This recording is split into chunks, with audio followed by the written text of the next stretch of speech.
Hold the respective big toe with your index and middle finger and bring your head down to the knees.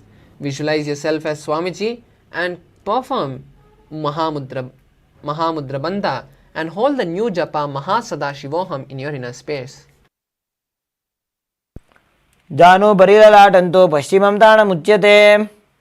The next asana is Ugrasana. Now, from Pachimatanasana, interlace your fingers behind the head and bring your head to the knees. Visualize Kali in your inner space as you perform Mahamudra Bandha. Papanibhyam dridham dhritva jano parishironyased asanogramidam proktam bhavedaniladīpanam. The next asana is Marichiyasana. Now sit with both the legs extended forward and bring one heel to the perineum and keep the knee raised. Reach the arm in and around the raised knee and clasp both the hands behind the back. And bring your head to the knee. Visualize yourself as Sage Marichi as you continue to perform Rechak Kumbhaka and Mula Bandha. Uttanabadam Kroncham cha Marichim Veerabhadrakam Natarajam Trikonam cha Suptangushta Prasarane. The next asana is Mahamudrasana. Visualize now from Marichiyasana, let the knee fall to the ground on the side and reach and hold the foot front, keeping the leg straight. Bring the chest forward and keep the head on the knee as you visualize Swamiji in your inner space. Mahamudram pravakshami tantresmin mama vallabhe. The next asana is Marichiyasana on the other side. Now straighten both the knees and bring one heel to the perineum and lock your hands behind the back as you visualize yourself as Sage Marichi in Marichiyasana. Uttanabadam Kroncham cha Marichim Veerabhadrakam Natarajam Trikonam cha Suptangushta Prasarane. The next asana is Mahamudrasana on the other side. Now let the knee fall down and hold the straight leg with both the hands and touch your head, bring your head forward and touch the knees. Visualize Swamiji in your inner space as you gaze at the tip of your nose and perform Mahamudra Bandha. Mahamudram pravakshami tantresmin mama vallabhe.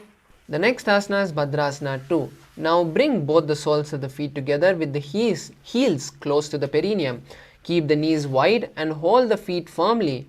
Visualize Swamiji in your inner space as you gaze at the third eye in Shambhavi Mudra and perform Mula Bandha. Gulbhautu vrishanasyadah sivantyah parshajyoh kshipetu padaparshetu panibhyam dridham badhvasu nischalam. The next asana is Gwalipavasana. From Bhadrasana, extend the feet forward away from the body and keep the toes together and heels apart. Place the hands on the respective knees and tuck the chin to the chest in Jalandhar Bandha as you gaze at the tip of the nose in Shambhavi Mudra and visualize Swamiji in your inner space. The next asana is Joniasana. Now keep the soles of the feet together, heels close to the perineum. Hold the soles of the feet and lean forward and down, bringing the forehead to the ground. Visualize Yoni Mandala and gaze at the tip of the nose. दो पगतली संपुट करे AD made के ढिंग धरे.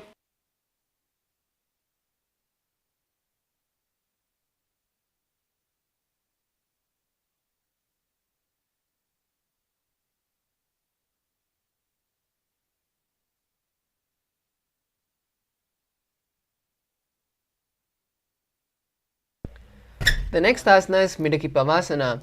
Now sit and keep the heels together, toes apart, and keep the knees wide and lean forward and down, extending the hands out wide and palms on the ground. Bring the forehead to the ground behind the knees and visualize Swamiji in your inner space as you gaze at your nose in Shambhavi Mudra. पूर्व विधि परिपकतली संपुट शोल एडी मिली राशे. Next asana is Siddha Samadhyasana. Sit and keep the toes together, heels apart. Bring the palms below the shin and extend the hands under the shins. Bring the forehead to the ground above the feet and bring the toes near the throat. Visualize Lord Surya in your inner space as you gaze at the tip of the nose. दोवु भगदली संपुट करे सोले मेढ़ आगा मेधरे अंगुल आठ अंतरोराशे AD को ऐसे विदिदाशे. The next asana is Chinikipavasana. From now sit and keep the heels together and toes apart. Hold the feet and open them like a book, bringing the soles towards the sky. And place the back of the hands on the ground. Press your elbows on the thighs and visualize Swamiji in your inner space. दो बगा की एड़ी धरती मगवा मेढ़ लगावे. The next asana is Charpata Chokasana. From Chinikipavasana, now place the hands on the respective knees as you gently press them towards the ground. Visualize Swamiji in your inner space as you perform Uddiyana Bandha.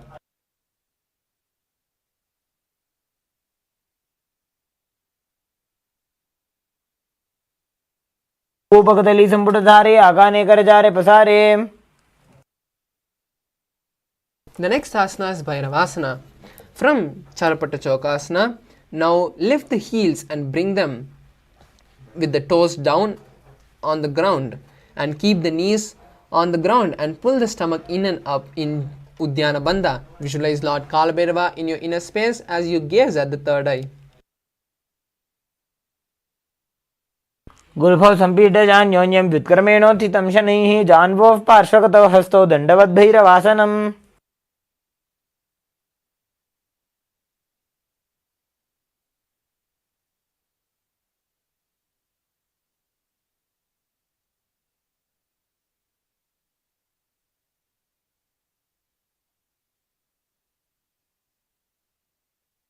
समानासनमावक्षे सिद्धमन्त्रादि साधनात्. Next asana is Apanasana. Now place the raised leg on the respective shoulder and raise the other foot upward and straight.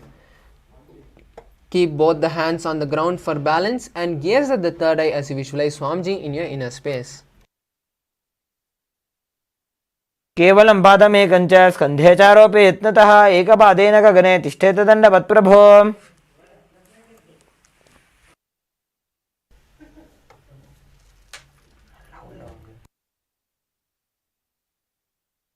The next asana is Samanasana on the other side. Now place one foot at the perineum and lift and hold the other foot at the chest. Gaze at the third eye as you visualize Swamiji in your inner space.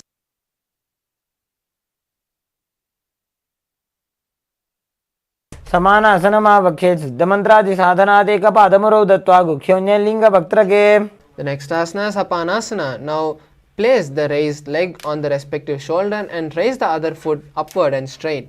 Keep both the hands on the sides as you visualize Swamiji in your inner space. केवलं पादमेकञ्च स्कन्धे चारोपे यत्नतः. The next asana is Gomukasana. Now sit and cross one leg over the other, aligning the knees at the center of the body. Keep the feet on the opposite hips by the opposite hips and place both the hands interlaced on the stacked knees. Visualize the face of a cow and start performing a new pranayama for the next few asanas, which will be the Seetkari Kumbhaka, which is inhaling with the teeth clenched and the tongue touching the upper palate. Visualize the new japa Om Nithyanandoham in your inner space. सव्ये दक्षिणगुल्फं तु पृष्ठपार्श्वे नियोजयेत् दक्षिणे अपि तथा सव्यं गोमुखं यथा. The next asana is Anusuyasana. Now from Gomukasana, hold the big toes, opposite big toes, in Prana Mudra, which is with your index and middle fingers. Relax the shoulders and pull the stomach in and up in Uddiyana Bandha as you gaze at the nose and visualize yourself as Rishika Anusuya. दक्षिण गोड़ों नीचे उठाने बाहों ताके ऊपर आने. Now from Anusuyasana 2, interlace the fingers behind the back and lean forward and down, bringing the chin over the knees and touching the nose on the ground. Visualize yourself as Rishika Anusuya. जीमणा गोदा की संधि उपरिड़ा वागोड़ा की संधि. Next asana is Garudasana 2. Sit on the ground with one heel pressed against the perineum and opposite foot flat on the ground with the knees to the chest. Keep the spine tall and place the respective hands on the respective knees. Gaze at the nose in Shambhavi Mudra as you visualize yourself as Lord Garuda. అవోపకమోడి ఏడి మహిళ గుల్ఫమూల ద్వారిని చైదే. The next asana is Naradasana. Sit and place one perineum on one heel and interlace the fingers behind the neck and twist outside the raised knee. Visualize yourself as sage Narada as you gaze at the third eye. पिष्टिज वाम भगदली केरी भूपरिता ही लगा वे फेरी. The next asana is Matsyapitakasana. Now place one foot on the opposite thigh and wrap the respective arm around the knee, holding onto the opposite shin.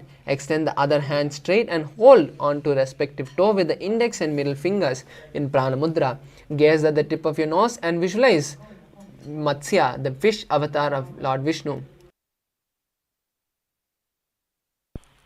Women वामांगुष्टंतो घृतं मत्स्य पीठकम्. The next asana is Gomakasana on the other side. Now cross the legs over each other, aligning the knees at the center of the body. Place the feet by the hip and place both the hands on top of your stacked knees.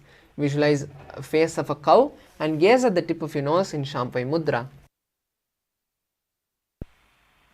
सव्ये दक्षिणगुल्फं तु पृष्ठपार्श्वे नियोजयेत्.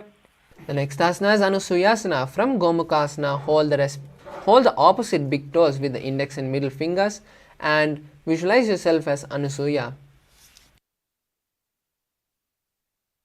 दक्षिण गोड़ों नीचे उठाने वामों तागे ऊपर आने. The next asana is Anusuyasana 2 on the other side. From Anusuyasana, interlace the hands behind the back and bring the head forward over the knees and touch the nose to the ground. Gaze at the tip of your nose as you visualize yourself as Rishika Anusuya. मणा गोदा की संधि उपरिड़ा वागोड़ा की संधि. The next asana is Garudasana 2. Now sit on the ground with one heel pressed against the perineum and the opposite foot on the ground in front of the other.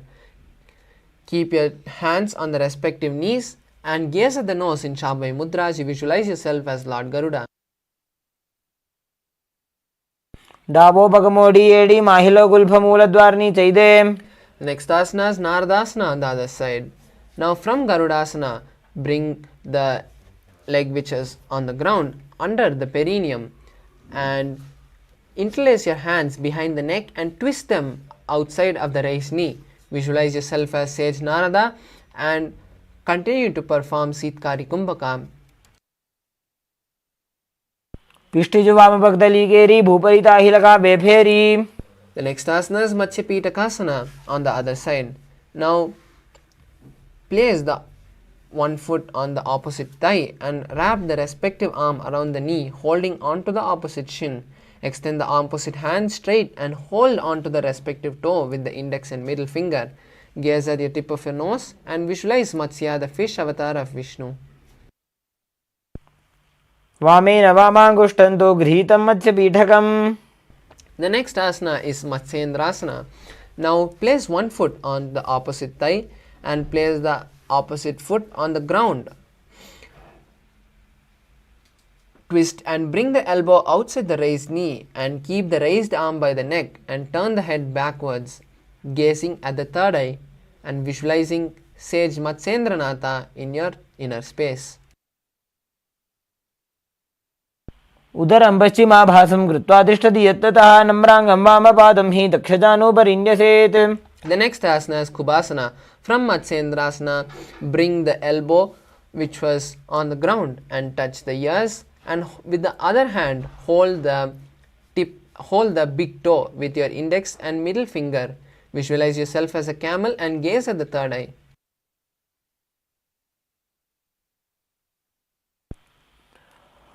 आसन को गुण झोलो जाए. The next asana is Matsyendrasana 2. Now place the hand which was touching the ear on the ground and gaze at the far side. Visualize sage Matsyendranatha in your third eye as you gaze at your third eye. मत्स्येन्द्रपीडं जरर प्रदीप्तिं Prachanda रुक्मण्डल खण्डनास्त्रम्. The next asana is Matsyendrasana on the other side. Now place the opposite foot on the thigh and place the other foot on the ground beside the thigh. Twist and bring the elbow outside of the raised knee and keep the raised arm by the neck and turn the head back. Gaze at your third eye in Shambhavi Mudra as you visualize Sage Matsyendranath. उदरं पश्चिमाभासं कृत्वा तिष्ठति यत्ततः नम्राङ्गं वामपादं हि दक्षजानोपरि न्यसेत्. The next asana is Kubhasana. Now bring the hand which was on the ground and touch the ear and stretch the other hand and touch the big and hold the big toe with your index and middle finger. Visualize yourself as a camel as you gaze at your third eye. आसन को गुण झोलो जाए. Asana is Matsyendrasana too. Now release the hand which was touching the ear and place it on the ground. Continue to gaze at your third eye as you visualize the great sage Matsyendranath. मत्स्येन्द्रपीठं जरर प्रदीप्तिं Prachanda रुक्मण्डलखण्डनास्त्र. The next asana is Padmasana. Now sit and place the feet on opposite thighs. Place your respective palm on the knees and gaze at the third eye, at the tip of your nose in Shambhavi Mudra. Now perform the new Kumbhaka, Sitali Kumbhaka for the next few asanas, which is inhaling with your teeth clenched and tongue touching the tip of your teeth. Visualize Lord Shiva in your third eye. आसनं द्विधं प्रोक्तं पद्मं वज्रासनं तथा. The next asana is Padmasana too. Now from Padmasana, hold the respective big toes with your index and middle fingers. Visualize Goddess Parvati in your inner space and hold the new japa Om Nithyananda Mahasadaशिवोहम in your inner space. उत्तानौ चरणौ कृत्वा ऊरू संस्थो प्रयत्नतः. The next asana is Kukutasana. Now from Padmasana, place your palms on the ground between the gap of your thighs and calves. Lift your body off the ground as you visualize yourself as a rooster. Now hold the new Kumbhaka, Sahaja Kumbhaka, which is inhaling and holding the breath comfortably and exhaling as you perform Kukutasana. पद्मासनं सुसंस्थाप्य नान्वोरोरन्तरे करौ निवेश्य भूमावासिष्ठे द्व्योमस्तकुक्कुटासनः. The next asana is Baddhakekyasana. From Padmasana, raise onto the knees and place the palms on the ground with the fingers pointing towards the body. Place the elbows on the navel and lean forward, balancing and extend the knees off the ground. Visualize Swamiji in your inner space and gaze in Shambhavi Mudra. नामोष्टभकरद्वयेन तत्कोर्परि स्थापितानाभिपार्श्वः. The next asana is Mayurasana. Now straighten the legs behind and place the elbows on the navel with the fingers pointing towards the body. Lean forward and find balance, extending the legs off the ground. Visualize yourself as a peacock. अथपक्षे Mahadev मयूरासनम् उत्तमम्. The next asana is Makarasana. Now lay down on the stomach with the feet pointing outward and the forehead on the mat. Interlace the fingers behind the neck and visualize yourself as a crocodile. अध्यासशेते हृदयं निधाय भूमौ च पादौ च प्रसार्यमानौ. The next asana is Shalabhasana. Now from the laying down posture, lift your legs off the ground and balance on the stomach as you lift your head also off the ground. Visualize yourself as a locust and perform Sahaja Kumbhaka and Moola Bandha. अध्यासशेते करयुग्मवक्षं भूमिमष्टभ्यकरयोस्तलाभ्याम्. The next asana is Ushtrasana. Now lay down on your stomach and bring the hands to the feet and pull the feet down towards the ground on the outside of the hips. Visualize yourself as a camel and continue to perform Moola Bandha. अध्यासशेते पदयुग्मव्यस्तं पृष्ठे निधायापि धृतं कराभ्याम्. The next asana is Dhanurasana. From Ushtrasana, tighten the grip on the feet and kick the legs back and up, simultaneously lifting the chest off the ground and raising the head. Gaze at the third eye in Shambhavi Mudra and continue to perform Moola Bandha. प्रसार्य पादौ भुजदण्डरूपौ करौ च पृष्ठे धृतपादयुग्मम्. The next asana is Bhagasana. Now sit between your heels with the feet flat and the head, neck and spine in a straight line. Place your palms on the respective thighs as you gaze at the third eye in Shamai Mudra and visualize Swamiji in your inner space. उल्टा मोड़ी पाव दो वैसे बहरो जगती करे एक ऐसे. The next asana is Gohyasana. This asana is the inverted asana, and we again request all the participants with any shoulder or back injury or any kind of terminal disease to not perform this asana until you have the consent of your physician. For the rest of the participants, now from the kneeling position, place your forearms on the ground with the fingers interlocked and elbows shoulder width apart. Place your head on the ground holding the back of your head with your hands and walk the toes forward until the hip align with the shoulders. Lift the feet up off the ground, keeping the knees bent together and touch the knees to the chin as you gaze at your nose and visualize Swamiji in your inner space. दो हाथ की कहनी जोई पुनः कलाई जाने दोई. The next asana is Shirasasana. From Gohyasana, now straighten the legs up and continue to gaze at the tip of your nose and visualize Swamiji in your inner space. Now hold the new japa Om Nithyananda Paramashivoham in your inner space for the rest of this asana sequence. विपरीतं मण्डलं च द्विदैव विदितं हिनः. The next asana is Podhyasana. Now sit with the hands behind the calf and stretch the legs up vertically. Now bring the forehead to the knees and balance on the buttocks. Visualize Swamiji in your inner space as you perform Bhastrika Kumbhaka for the next few asanas, which is intense exhalation.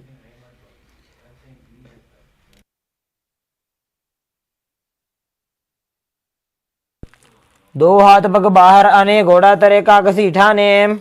The next asana is Parigasana.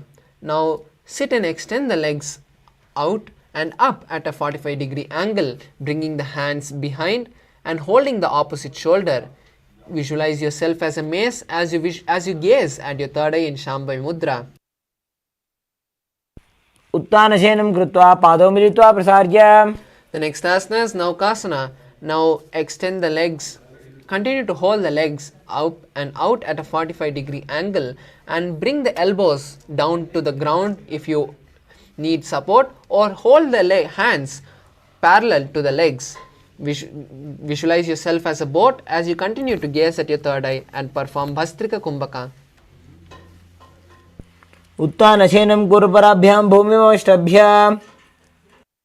The next asana is Rudrasana. Now sit and lift the feet up, scooping the hands under the heels and pulling the feet towards the chest. Keep the spine straight and gaze at the nose in Shambhavi Mudra as you visualize yourself as Lord Rudra. भगतली संपुट करी हाथस्य उपक ऊंचाई. The next asana is Unmukha Pitasana. Now lay on the back with the feet flat on the ground and place the palms down with the fingertips touching the back of the heels. Lift the hip up and high, pressing the feet onto the ground. Tuck the chin to the chest and perform Jalandhara Bandha as you gaze at the nose in Shambhavi Mudra and visualize Swamiji in your inner space.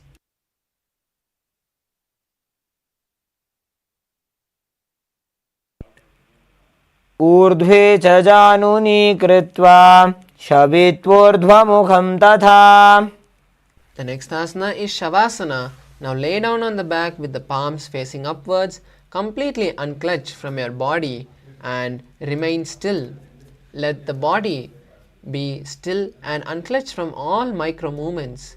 Just visualize Swamiji intensely in your inner space as you perform the Shakti Chalana Mudra, which is visualizing your Kundalini being drawn from the root center to your Sahasrara, which is the crown center.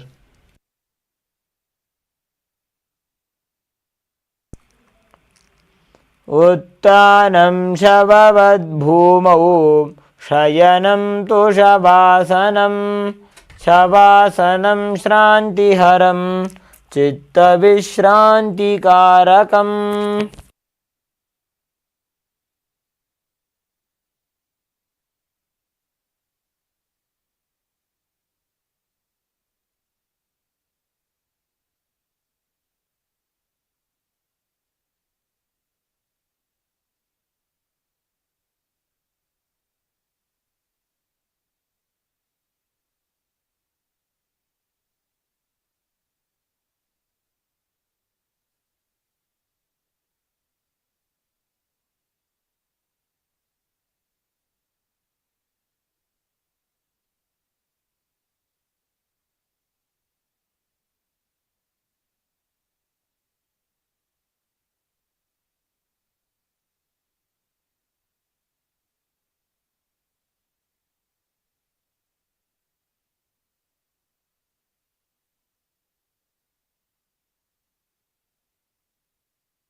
Now slowly start wiggling the tips of your toes and hands, fingers.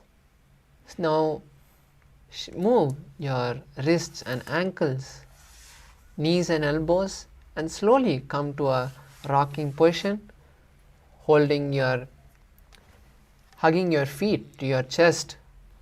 And now slowly sit up and come to a comfortable seated position. Now as we have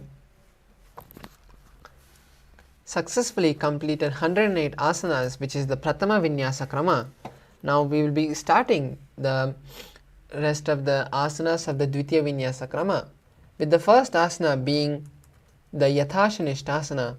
Now sit in a position which brings ease to your body and place your fingers in Bindu Mudra, which is touching your index and thumbs. Visualize Swamiji in your inner space as you perform the new Kumbhaka, which is Samana Kumbhaka, which is breathing and holding the air, visualizing the Jataragni, the digestive fire, intensifying and exhaling.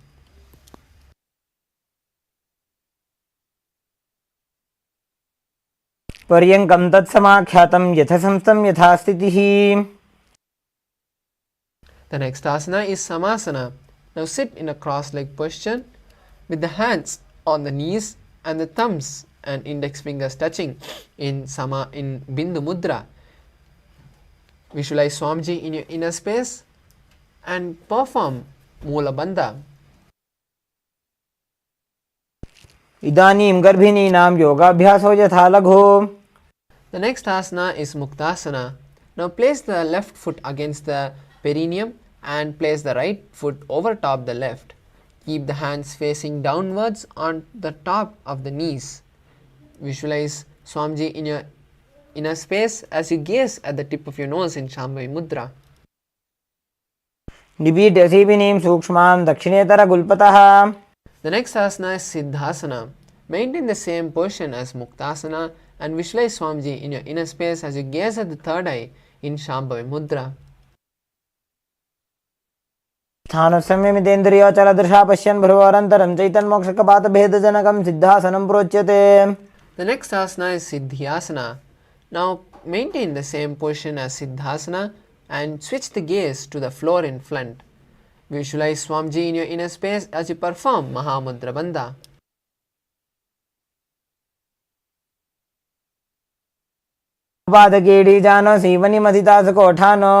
The next asana is Rudrasana 2. Now continue to keep the same posture as Siddhasana and turn your wrists on upward, bringing your index and middle index and thumbs touching in Bindu Mudra. Visualize Lord Rudra in your inner space as you gaze at your third eye. वामचरण परिदक्षिण राखे एकजुग दिए से विदिदाखे. The next asana is Santadonasana. Now maintain the same position as Rudrasana 2 and visualize embodied tranquility and unshakable nature as you gaze at the tip of your nose in Shambhavi Mudra. आसन की गुण मन की चंचलता मीटे.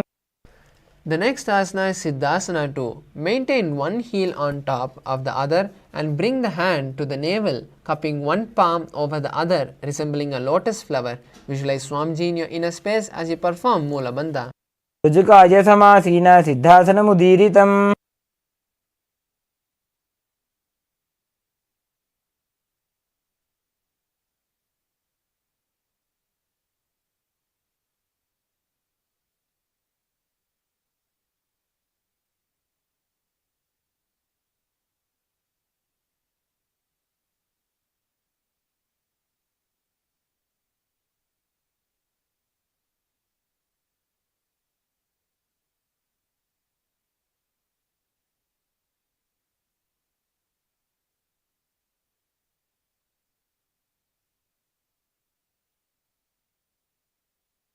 The next asana is Baddha Yoniyasana. Now maintain one heel on top of the other and perform the Shanmukhi Mudra, which is closing the mouth with the little and ring finger, locking the nose with middle finger, closing the eyes with the index finger, and locking the ears with the thumb fingers.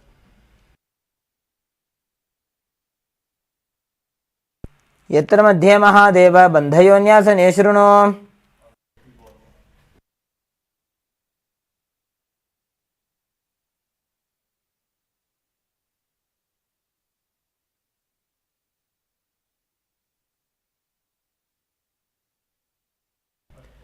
The next asana is Virasana.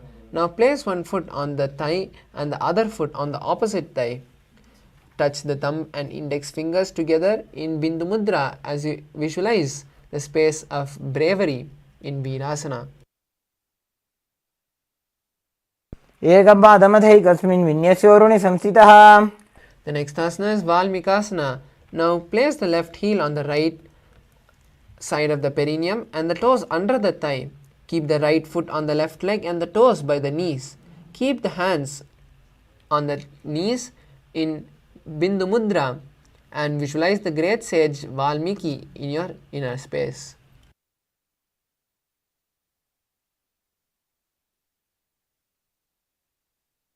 The The next asana is Joni Mudrasana. Now keep your legs in the same position and press the left heel against the perineum. Switch your gaze to the nose as you visualize the Yoni Mandala in your inner space.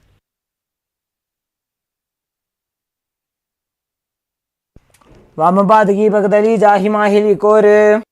next asana is Yoni Asana. Now continue to be in the same position as Joni Asana and switch your gaze to the third eye in Shambhavi Mudra and continue to visualize the Yoni Mandala.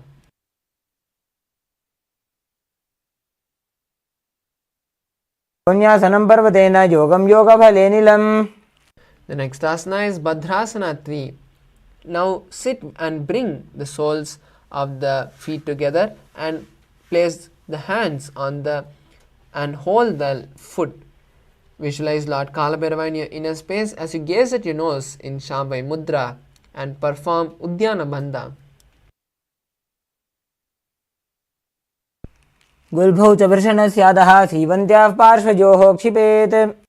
The next asana is Aghorasana. Now from Bhadrasana, press your tongue against the roof of your mouth and switch the gaze to your third eye. And now with your right hand cover the mouth and perform Abhyantra Kumbhaka, which is closing the left nostril with the index finger and inhaling through the right nostril and then closing both the nostrils, holding the breath for a comfortable period and exhaling through the left nostril. Repeat this on the other side. The next asana is Kaneri Pavasana. Now bring the elbows on top of the soles and rest the chin on the palms as you gaze at the nose. Visualize yourself as a female elephant drinking water and perform Rechaka Kumbhaka for the next few asanas, which is inhaling and exhaling, completely emptying your stomach and holding the breath and then inhaling again. Perform Udyana Bandha and Mula Bandha. The next asana is Parasana. Now sit with the knees raised and bring the arms between the thighs and calf, interlacing the fingers in front. Visualize Swamiji in your inner space as you gaze at your nose. The next asana is Gopi Chandasana. Now interlace your fingers around the feet with the soles together and bring the toes to the throat and touch the heels to the chest. Rest the chin on the hands and gaze at the nose in Shambhavi Mudra as you embody the state of a king.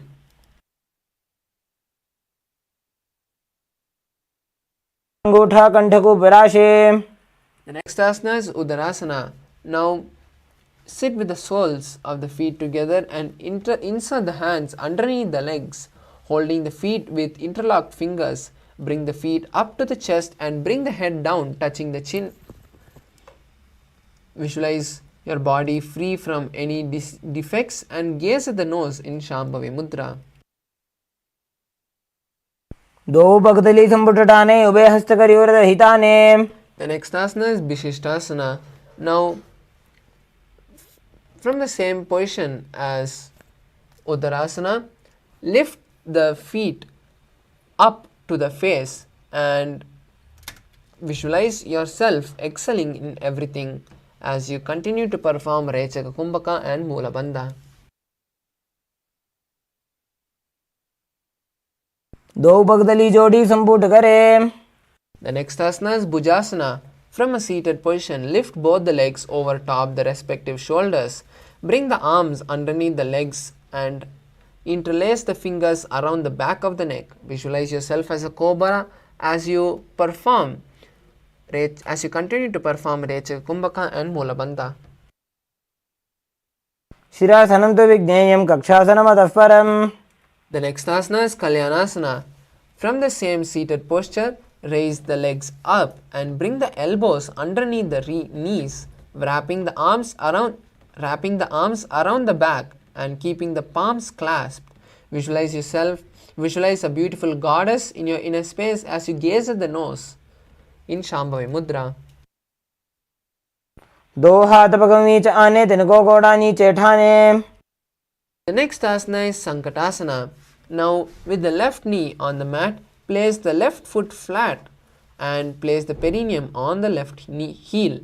Raise the right leg over top the left leg and bring the right knee to the left hip.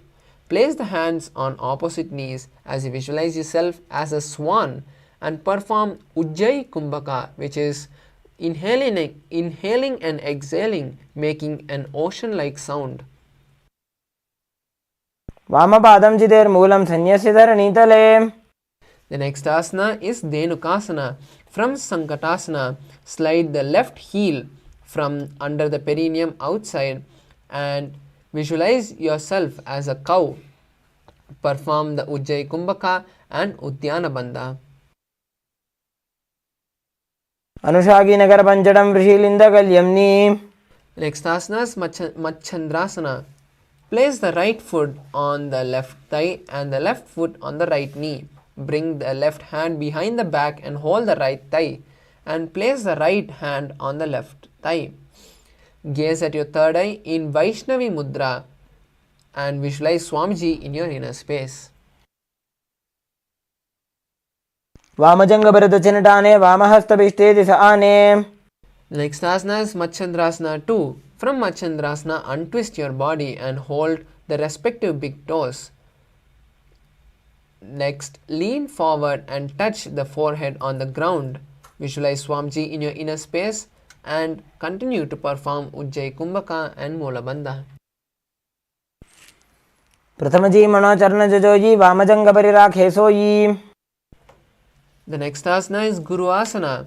Now, maintaining the same posture, interlace the fingers and place them on the top knee. Visualize Swamiji in your inner space and perform Mahamudra Bandha. ऊर्मूले इतरपादस्य कनिष्ठिका प्रदेशगुल्भं संस्थाप्य. The next asana is Sankatasana on the other side. Now, with the right knee on the mat, place the right foot flat and sit on the right foot. Now, raise the left leg over top the right and bring the left heel to the right hip. Place the hands on opposite knees as you visualize yourself as a swan. वामपादं चिदेर्मूलं संन्यस्य धरणीतले. The next asana is Dhenukasana on the other side. From Sankatasana, slide the right heel outside of the perineum and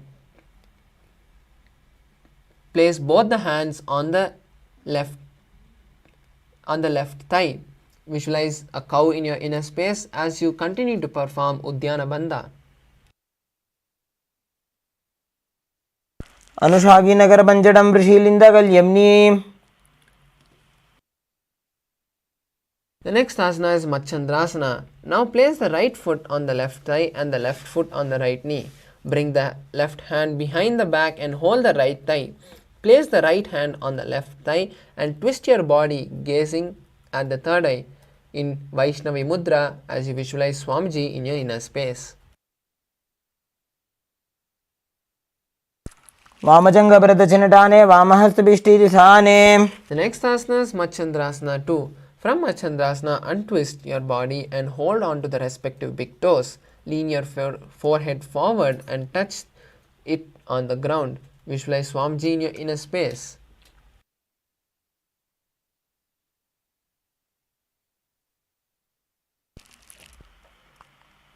प्रथमजीवनोचरणजोजी वामजङ्गपरिराखेसोयी.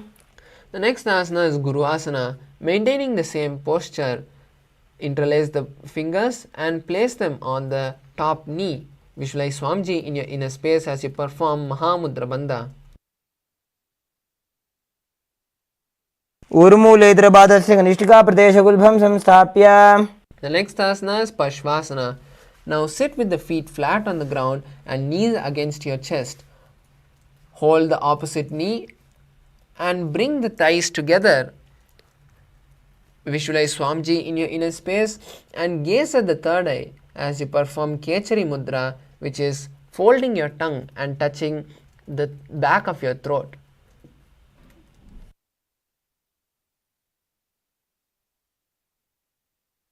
पादतले भूमौ निधाय जानुनिवृत्ति निधाय. The next asana is Bodhashokasana. Now keep the feet flat on the mat and wrap the arms around the legs, holding the opposite wrist. Place the chin onto the knees and gaze at the nose and visualize being in an abode of bliss.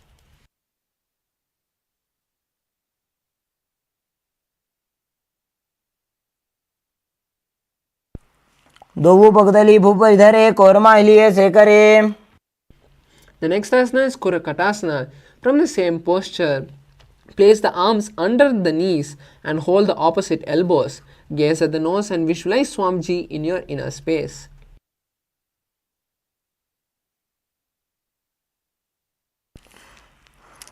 दो हाथ पग बाहर ल्यावे घोड़ा नीचे late हरावे. The next asana is Sumati Asana. From the same posture, cross the right foot over the left heel and keep the toes pointed upwards. Visualize great sage Sumati as you gaze at the nose. मूलद्वारी धरती परिठाने डावा पग परिध जबदाने. The next asana is Dandasana. Now extend the feet straight and raise the arms straight above the head, interlacing the fingers and keeping the wrist pointed outwards. Visualize Swamiji in your inner space and gaze at the nose as you perform Mahamudra Bandha in Dandasana. इदानीं गर्भिणीनां योगाभ्यासो यथा लघु. The next asana is Arambhasana. Now from Dandasana, hold the respective big toes with your index and middle fingers in Prana Mudra and lean the chest forward and down, touching the head to the knees. Visualize Swamiji in your inner space as you perform Nadi Shodhana Kumbhaka, which is inhaling and visualizing the prana flowing through all of your body.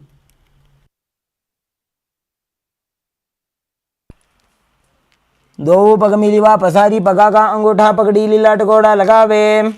The next asana is Bidokasana. Now with the legs straight forward, extend the knees slightly apart and place them at a one hand distance between the heels.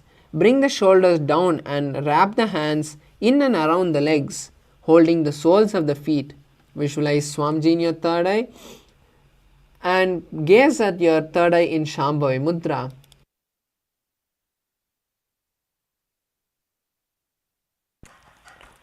प्रथम बेसी दो पाव पसारी कछक ऊर्ध को कुरडो डारे. The next asana is Jalandhari Pavasana.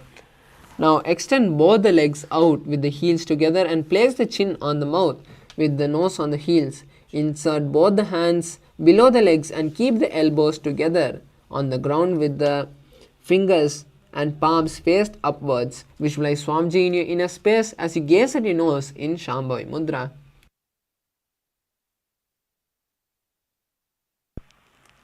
दो एड़ी मेलिके दीजे हाथ पसारी. The next asana is Urdhva Paschimottanasana.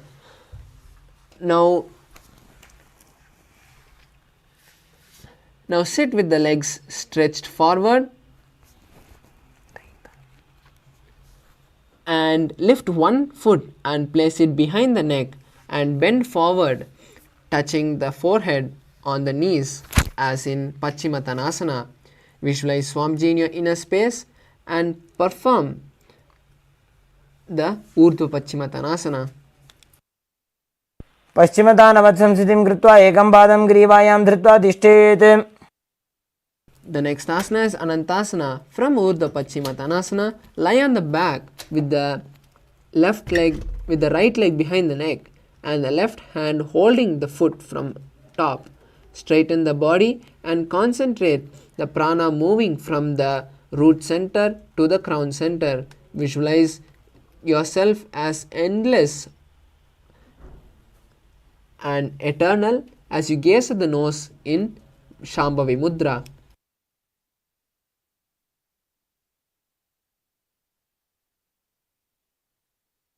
उत्तानशयने एकैकं पायिग्रीवायां विन्यस्य. The next asana is Ankushasana. From Anantasana, now roll onto the side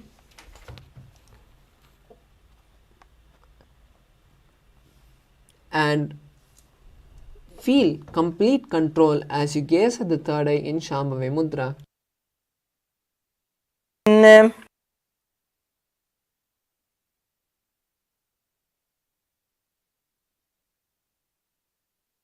The next asana is Drishasana. Lie on the back and bring the knees to the chest, encircling the thighs and calves with the arms. Roll from left to right as you visualize Swamiji in your inner space and perform Pratyahara Kumbhaka for the next few asanas, which is inhaling and holding the breath as you visualize the prana going from your soles to your legs, stomach, heart, throat and third eye, and finally going out through your Brahmarandra.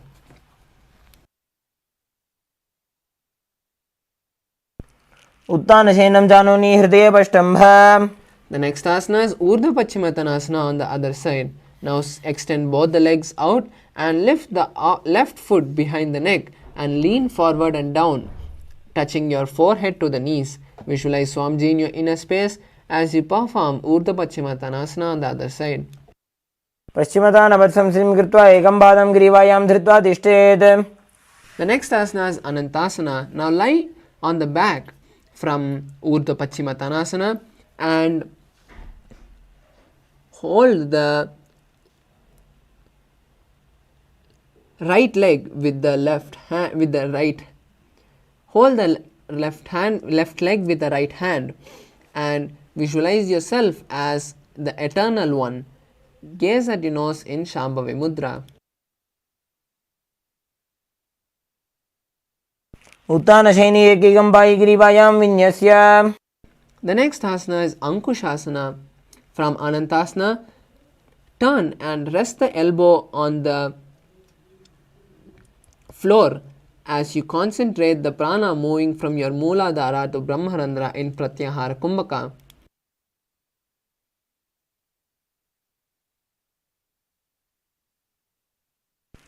उत्तानशयिते एकैकं पादं ग्रीवायां कुर्वन्. The next asana is Yoga Nidrasana. Now lie on your back and lift the legs one by one and place them behind the neck. Hold the hands behind the back and gaze at the nose in Shambhavi Mudra as you visualize Swamiji in your inner space. हस्ताभ्यां वेष्टयेत् कण्ठं हस्ताभ्यां पृष्ठबन्धनम्. The next asana is Atma Ramasana. Now while lying on the back, raise the legs towards the head and wrap the hands around the leg, interlacing the fingers behind the neck. Gaze at your nose in Shambhavi Mudra as you visualize Lord Vishnu. आत्मा राम आसन प्रथम सुधोसो वे. The next asana is Kochikasana. Now lay on the back with the knees to the chest and soles facing up. Extend the arms sideways as you gaze at the third eye in Shambhavi Mudra. Visualize Swamiji in your inner space. दो हाथ सीधा सा करे 300 बेसपा करे. The next is the Jatara Parivritti. This is going to be a sequence of 6 asanas that we are going to be performing one after the other. Now, this Jatara Pravritti has 3 steps. So now lie on the back with the knees to the chest and arms reach to the side at a shoulder level. Now for Jatara Parivritti 1, you will bend one knee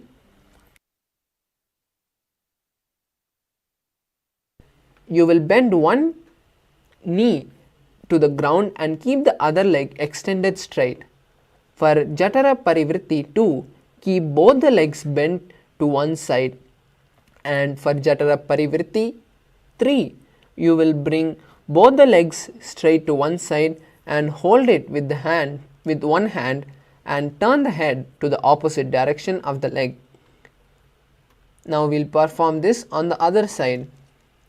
Now bring both your legs and thighs back and keep them touching the chest, and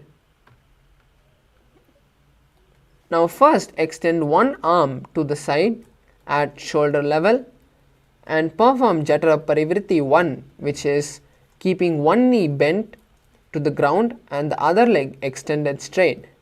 Now for Jatara Parivritti 2, keep both the knees bent to one side, and for Jatara Parivritti 3, now straighten both the legs and hold the legs with the hand and turn your head to the opposite direction of the legs. While doing this, visualize Swamiji in your inner space. परिवृत्ति कुक्षि भागे त्रिता हि परिकीर्तितः बद्धकोणं सुप्तकोणम् ऊर्ध्वकोणम् अथापि च. The next asana is Dvipadapitam. Now lie on your back and bend the knees and place the feet flat on the ground. Hold the ankles and lift the hip up and gaze to the nose. Visualize yourself as a sturdy bridge as you gaze at your nose in Shambhavi Mudra. Now we'll be performing the new Kumbhaka, which is Murcha Kumbhaka, which is inhaling,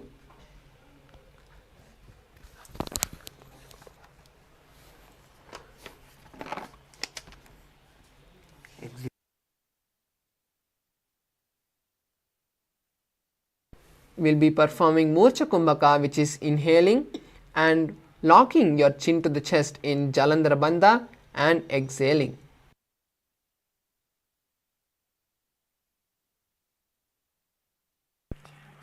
प्रतिक्रियायुतं द्वन्द्वपीठ सर्वबलप्रदम्.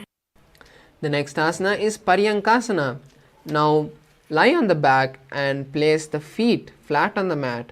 Bring the arms over the head and place the hands flat on the mat as well, with the fingers pointing towards the feet. Lift the entire body up off the ground as you visualize yourself as a sturdy stone furniture. And now change the pranayama to Sahaja Kumbhaka, which is simple breathing.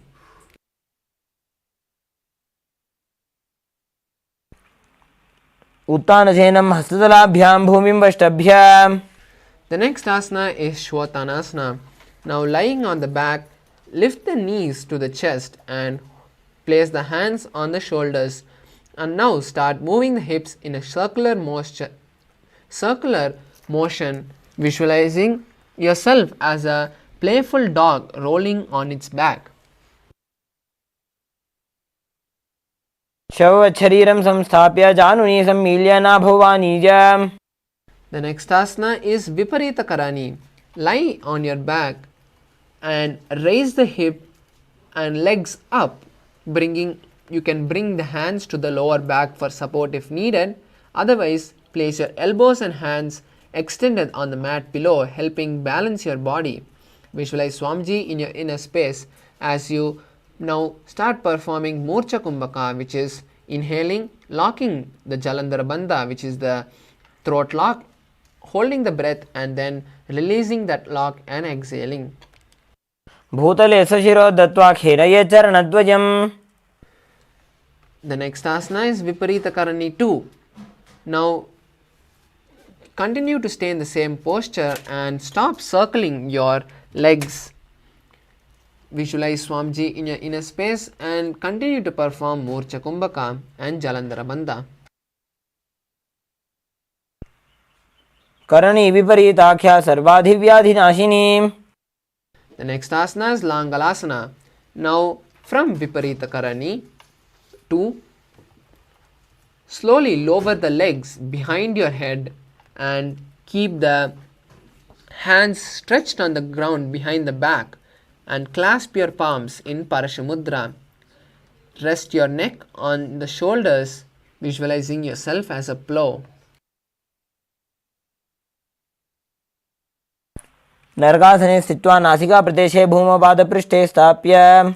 The next asana is Shaita Paschimottanasana. Now, lying on your back, let the leg over the head with the toes pointing to the ground. Keep the thighs to the chest and hold the toes with the arms and legs straight. Visualize Lord Shiva in your inner space as you continue to perform Murcha Kumbhaka and Jalandhara Bandha. तानं शयित्वात् कुर्वीत शयितपश्चिमतानकम्. The next asana is Supta Konasana. Now from Shaita Paschimottanasana, stack the hips on top of the shoulder and hold the respective toes with your hands and slowly spread the legs wide. Visualize Swamiji in your inner space and continue to perform Murcha Kumbhaka and Jalandhara Bandha. उत्तानपादं क्रौञ्चं च मरीचिं वीरभद्रकम्. The next asana is Chakrasana. Now bring the legs over the top of the head with the toes on the ground. Hold the ankles, keeping the knees straight. Roll backwards onto the back, keeping the legs straight. Visualize yourself as a wheel and continue to perform Murcha Kumbhaka and Jalandhara Bandha. शवासनस्तद्वौ पादौ कुर्यान्मस्तकतः परौ. The next asana is Supta Prasarita Padangushtasana. Laying on your back, now make the legs vertical and hold the big toes in Prana Mudra with your index and middle fingers. Now slowly open your legs wide as you visualize yourself as Swamiji and start performing the Ujjayi Kumbhaka, which is breathing with a ocean-like sound.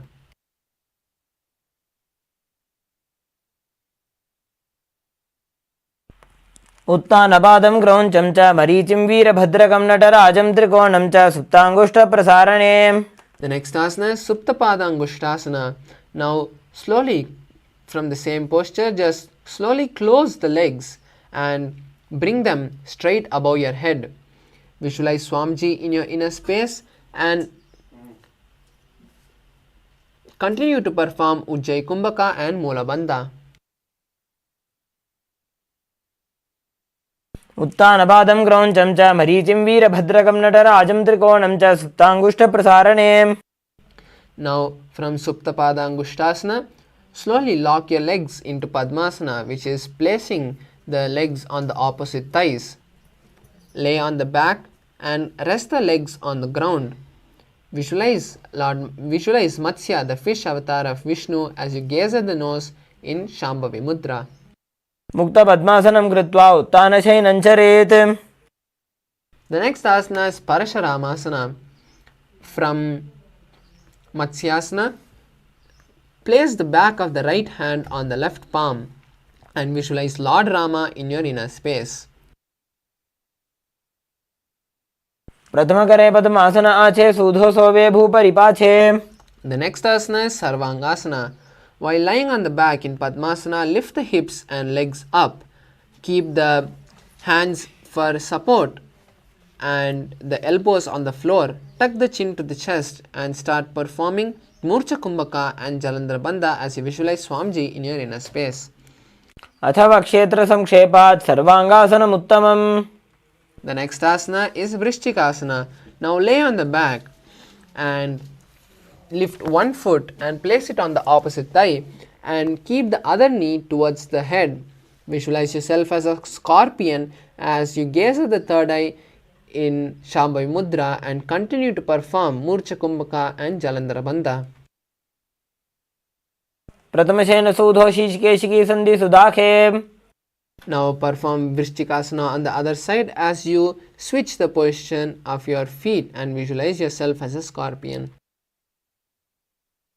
प्रथमशयन सूधो शीर्षकेशिकी संधि सुदाखे. The next asana is Vrishapadakshepasana.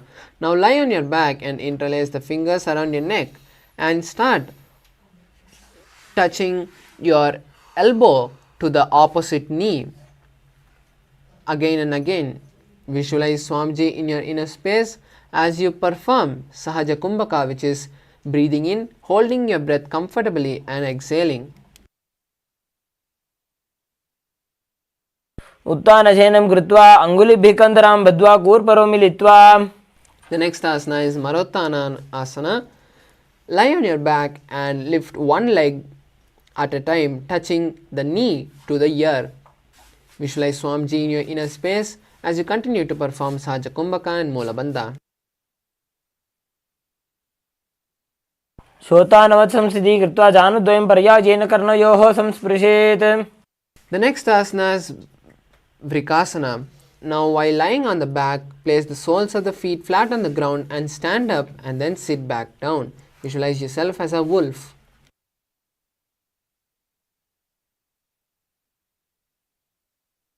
उत्तानशयनं कृत्वा पादतलाभ्यां भूमिं धृत्वा. Now the next asana is Lutasana. Lay on your back and quickly throw your legs above your head, completely rolling over. Repeat this again and again as you visualize Swamiji in your inner space. उत्तानशयनं पादौ शिर उल्लङ्घ्य भूमौ स्थापयित्वा. Tasana is Saratasana. Now lie on your belly with the toes extended backwards and keep the hands on the ground by the shoulders. Contract the lips and start making a flute-like sound in Sarata Pranayama.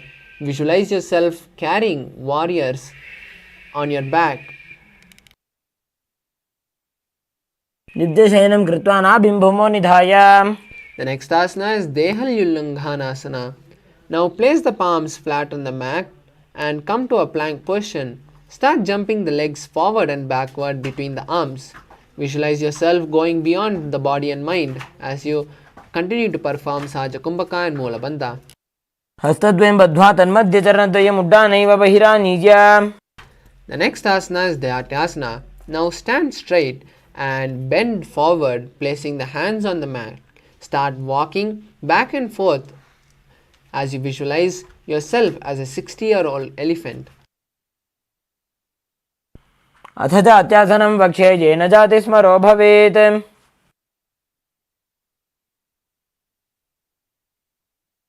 The next asana is Lolitika Karna. Now stand tall and come to a half squatted position with your heels touching and toes pointed outwards.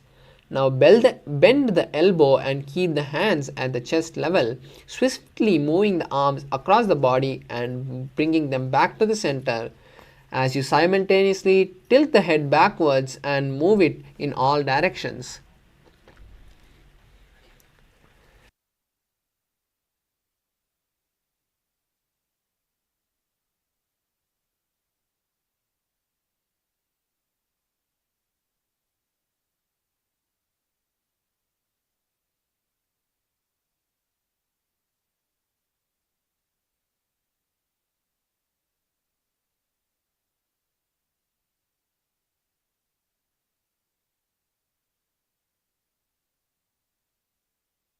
अथ सर्पासनं वक्ष्ये वायुपाणाय केवलं शरीरं दण्डवत् तिष्ठेत् रज्जुबन्धस्तु पादयोः.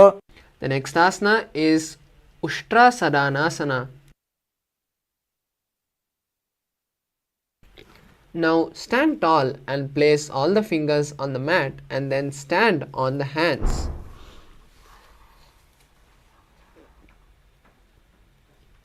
Now start moving and walking like a camel as you visualize yourself as a camel and continue to perform Sahaja Kumbhaka and Molabandha.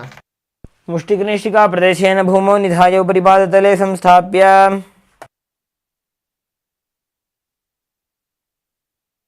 The next asana is Ashwasana. Now stand tall and place all the fingers on the mat. from the side of your feet. Now start walking back and forth in your mat as you visualize yourself as a horse. मुष्टिकनिष्ठिका प्रदेशेन भूमौ निधाय उपरि पादतले संस्थाप्य. The next asana is Kapotanitakasana. Now stand straight. The next asana is Kapotanika.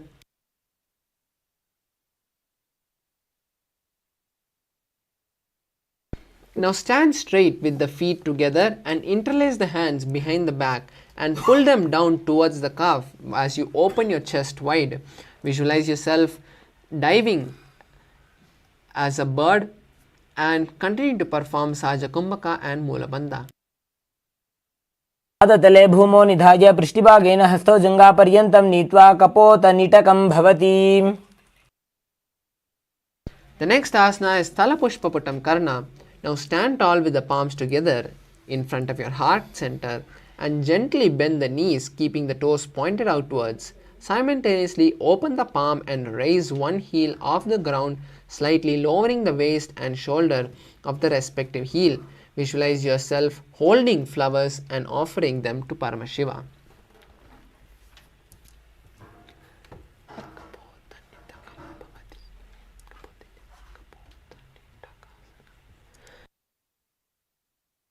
The next asana is Khadgasana. Lie on the stomach and jump the feet towards the hands. Stand and stand. Bring the palms together, forming the horn of a rhinoceros. Visualize yourself as a rhino and gaze at the nose. नुजसरतमासनं कृत्वा पादतलाभ्यां भूमिं धृत्वा. The next asana is Uttanottanam. Sit down all the way or as low as you can and stand up again and again. Visualize yourself as Swamiji as you gaze at the nose in Shambhavi Mudra. पुनः पुनः उत्थातव्यम् असितव्यम् इति उत्थानोत्थानं भवति. The next asana is Musalasana. Now stand up straight and raise the hands over the head and jump repeatedly as you visualize yourself as a mace. सरलं स्थित्वा ऊर्ध्वं बाहु नयेत्. The next asana is Uchirshakasana. Now from a standing position, pull one of your soul towards your belly and with the other leg sit down and stand up. Alternate this on both the sides as you visualize yourself as Swamiji. Visualize Swamiji in your inner space and gaze at the nose in Shambhavi Mudra. एकैकं पादतलं कुक्षौ निधाय तिष्ठेत् उच्छीर्षकं भवति. The next asana is Parshvajanu Karana. Now stand with one leg slightly bent and the toes pointing to the side. Bend and lift the opposite knee towards the chest, pointing the toes downward. Keep the arms holding the knee with the hands pointed outward and close it into a fist. Let the opposite hand hang down on the top of the thighs as you keep the wrist twisted and fingers pointing towards the center of the body. The next is Tandavasana. Now stand tall and lift one leg forward and sit down and stand up on one leg as you visualize yourself dancing as Shiva.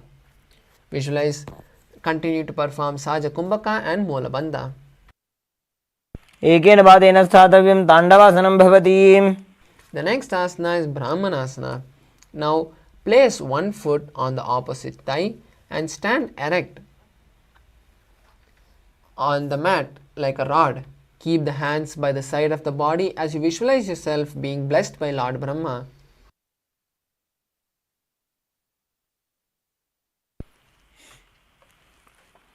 ब्राह्मणासनमावक्ष्ये यत्कृत्वा ब्राह्मणो भवेत्. The next asana is Garudasana 3. Now stand tall and wrap the left leg over and around the right knee. Tuck the left toe on the other side of the right calf and simultaneously cross the left arm below the right leg and bring the palms together. Visualize yourself as Lord Garuda as you continue to perform Saja Kumbhaka and Molabandha. उत्तानकूर्मपीठं च सिंहस्गारुडमेव च. The next asana is Ekapadasana. Now stand with the right leg and keep the left foot on the opposite thigh. Visualize Swamiji in your inner space as you continue to perform Sahaja Kumbhaka and Molabandha. दक्षाङ्घ्रिं वामपादस्य जङ्घोपरि निधाय च.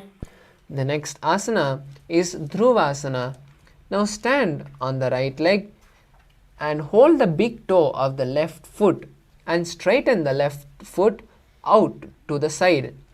Rotate your body quickly on the standing leg as you visualize yourself as the North Pole star. Continue to perform the Sahaja Kumbhaka and Molabandha. एकेन पादेन स्थातव्यं ताण्डवासनं भवति. The next asana is Trivikramasana. Now stand tall and lift the right leg and place it behind the neck. Alternate sitting and standing as you visualize Lord Vishnu taking 3 steps. Perform Sahaja Kumbhaka and Molabandha. ग्रीवायां पादं संस्थाप्य स्थातव्यम् उत्थातव्यं त्रिविक्रमासनं भवति. The next asana is Parshvachanukarna on the other side. Stand tall and slightly bend one leg with the toes pointing to the side. Now bend and lift the opposite knee towards the chest, pointing the toes downward. Now hold the raised knee with the respective hand, keeping that hand in a fist, and place the other hand on the waist of the standing leg, pointing the fingers towards the center of the body. Now the next asana is Tandavasana. Raise the opposite leg and sit and stand up with one leg, visualizing yourself fiercely dancing as Lord Shiva. Continue to perform Sahaja Kumbhaka and Molabandha. एकेन पादेन स्थातव्यं ताण्डवासनं भवति.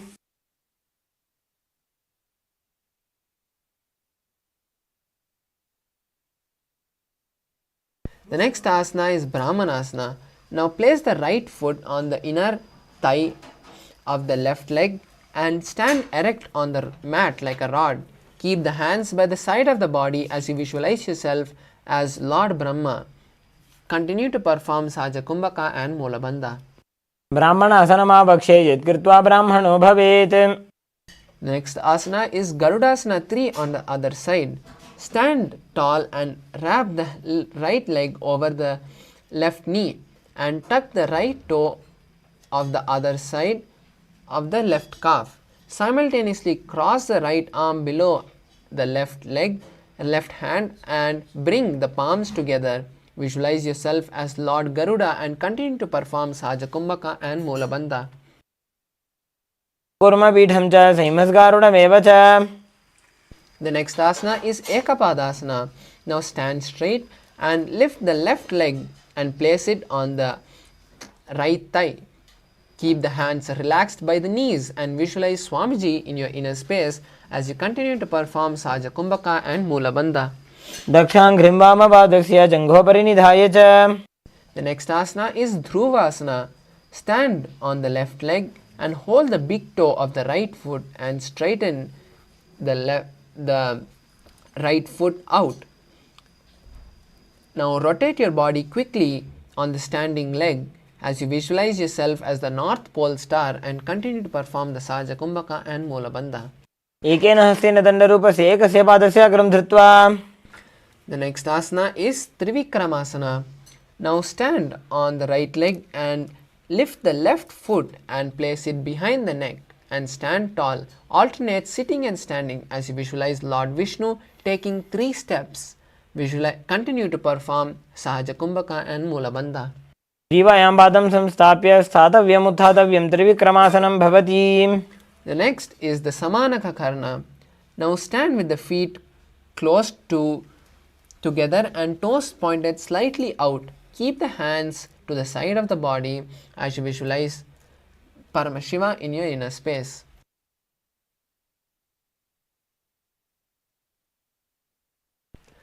The next asana is Ghorak Jali asana.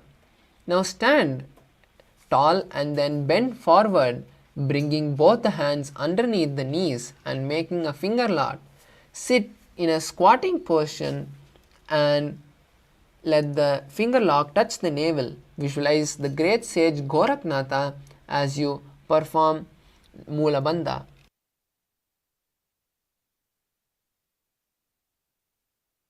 प्रथमे हि उभो होये बाहुरी नीचो पुनिहोवे Gorak Khan.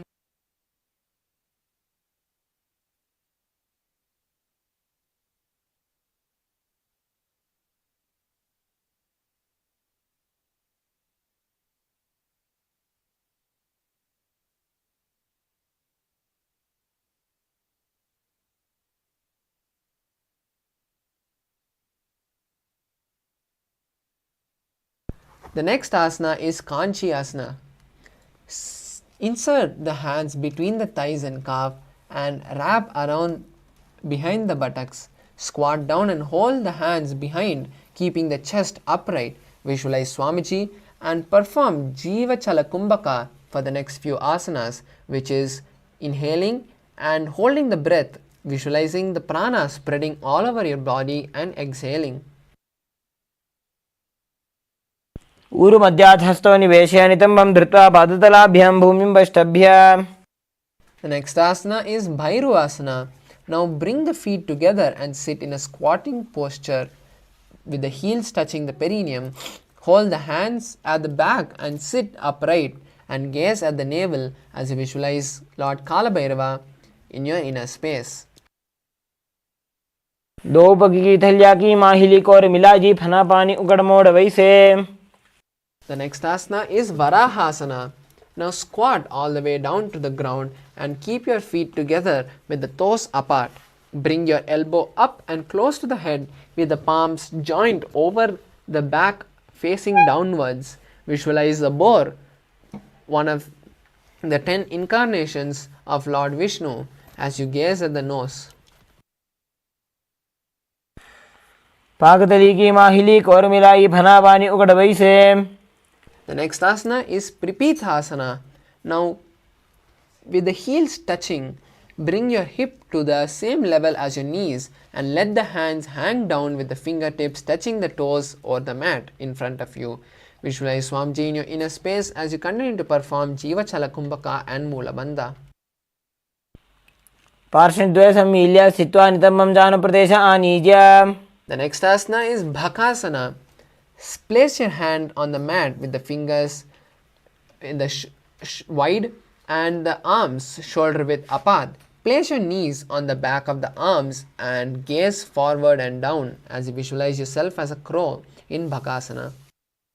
हस्ताभ्याम् अवनिमवष्टभ्य. The next asana is Shukshtanga Kapali asana. Now this is also an inverted asana, so we request all the participants and viewers with any shoulder or back injury or any other terminal disease to perform this asana only after consulting your doctor or physician. For the rest of the participants and viewers, now place your head on the ground and your hands shoulder width apart. Keep your palms spread for support and raise the body on the head and cross your legs into Padmasana as you visualize Swamiji in your third eye and gaze at the nose in Shambhavi Mudra. आसन को गुण कपाल आछो होई. The next asana is Guptasana. Now keep the toes flat on the mat, touching the opposite feet. Sit down between the feet and let the heels come outside the hip. Place the hands on the knees and sit straight and gaze at the nose in Shambhavi Mudra as you visualize sitting in Paramashiva's secret seat.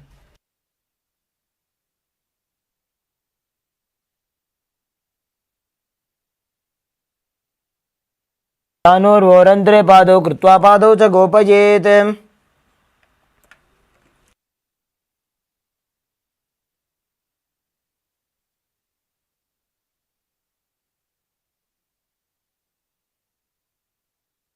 The next asana is Vrikshasana 2.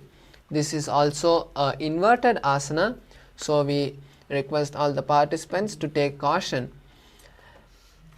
For the other participants who can do this asana, now you can perform this asana with the support of the wall or a partner.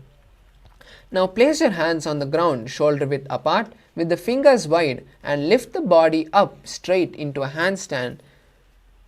Visualize yourself as a tree and continue to perform Saja Kumbhaka and Molabandha. सप्तचक्रक्षालनाय वृक्षासनविशेषकान्. Next asana is Shibhu Asana. From Vrikshasana 2, gaze at the third eye and visualize the Tejas energy flowing to your third eye. द्वौ पगजोड़ीमाहि गुल्भमिलाये. Relax. The next asana is Matsyasana 2. Now come to a plank position and keep the palms by the chest and press the body off the mat again and again, performing a push-up. Visualize yourself as a fish as you continue to perform Saja Kumbhaka and Molabandha. निब्जिं शयनं कुर्परो पार्श्वभागाय मूर्धकृत्य. The next asana is Sarpasana 2. Now lie on your belly and keep the hands on the hip.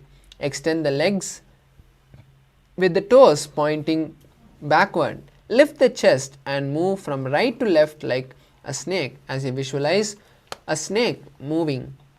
Continue to perform Saja Kumbhaka and Molabandha. निब्जिं शयनं कृत्वा हस्तौ नितम्बं संस्थाप्य. The next asana is Niralambasana. Now from the lying posture, bring your hands into a Padma Mudra, a lotus position, and hold the chin on your hands as you place the elbow on the ground. Keep the legs straight and toes pointed as you visualize feeling self-supported.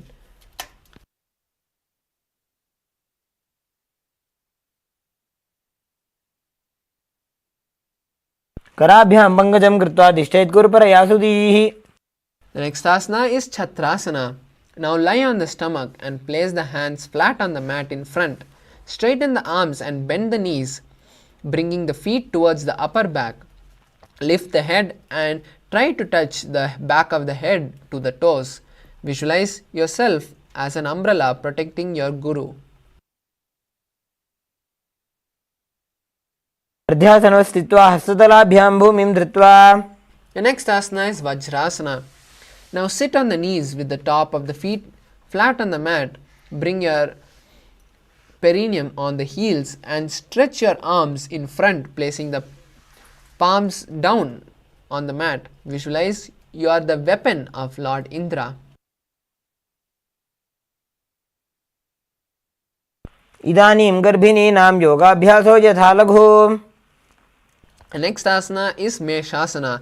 Now come to a plank position and walk your feet forward, bringing your hips up, and start alternating striking the ground with your palms. Visualize yourself as a ram as you continue to perform Saja Kumbhaka and Molabandha. गजासन संस्थितो एकैकं बाहुं भूमौ ताडयेत्. The next asana is Ajasana. From Gajasana, now lift your legs into the air, slowly bringing your forehead to the ground. Visualize yourself as unborn or existing for all eternity as you continue to perform Saja Kumbhaka and Molabandha. गजासन संस्थितो पादद्वयमन्तराळे कृत्य मस्तकेन भूमिं स्पृशेत्. The next asana is Dhanantarasana. Sit on the heels with the legs together and interlace your fingers around the toe. Pull the feet upward to the perineum and then place the hands on the respective knees. Keep the spine straight and gaze at the nose in Shambhavi Mudra as you visualize Swamiji in your inner space, and now perform the new Kumbhaka, which is the Ujjayi Kumbhaka, breathing in and out deeply, making a sound of the ocean. पूर्व विधि परिहाता की काकसीस्यो फणाशरा मोड़ी.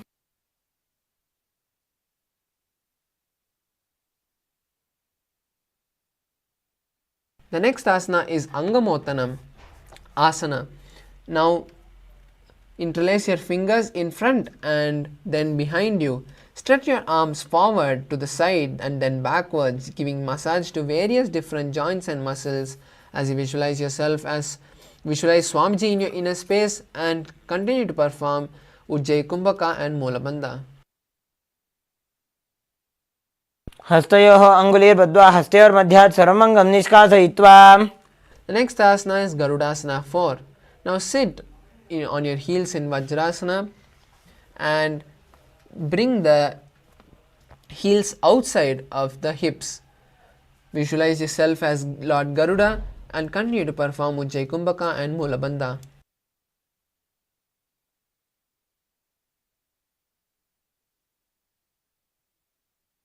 जङ्घोरुभ्यां पीड्य स्थिरकायो द्विजानुना.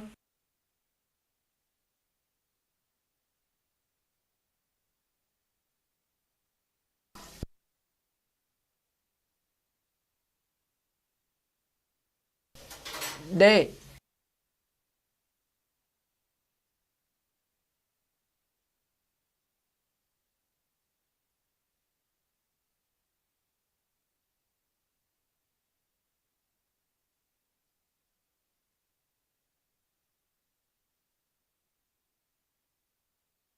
The next asana is Ananda Mandirasana.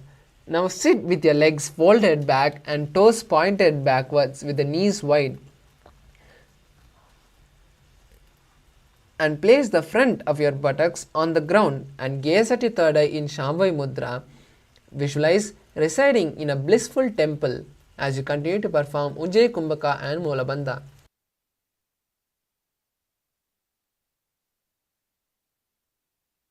अथ पक्षे वीरनाथ आनन्दमन्दिरासनम्.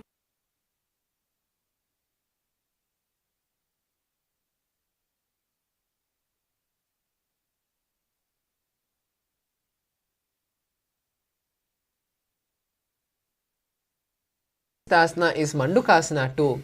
Now sit with the knees wide and the feet overlapping on the ankles. Place the hands under the knees and gaze at the nose as you visualize yourself as a frog and perform Udyana Bandha.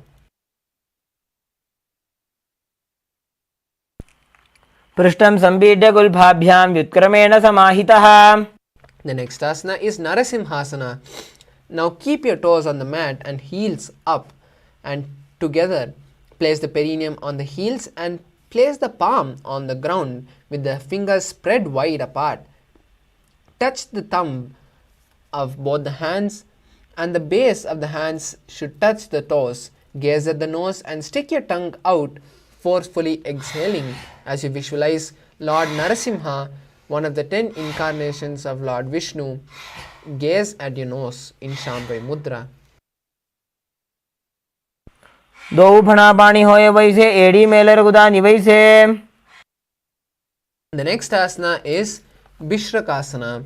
Now sit on the toes and place the perineum on the heels. Spread the knees sideways and place on the ground. Make a hollow with the palms and place on the mouth. Place the thumbs under the teeth and close the lips. Gaze at your nose in Shambhavi Mudra as you visualize Lord Durga.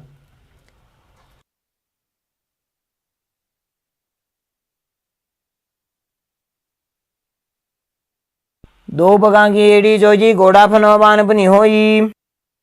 The next asana is Makadasana. Now keep the soles together on top of the feet and sit on the heels and bend the elbows, bringing the fingers to the armpit. Imitate a playful monkey as you visualize yourself also as a playful monkey in Makadasana. दो पगदली संपुट आने तिनकी पिष्टि भूमि परिठाने. The next asana is Vajra Sangharasana. Now stand on the toes with the soles of the feet together and sit on the heels with the knees wide and off the floor. Hold the elbows behind the back and gaze at the nose in Shambhavi Mudra as you visualize yourself as a diamond.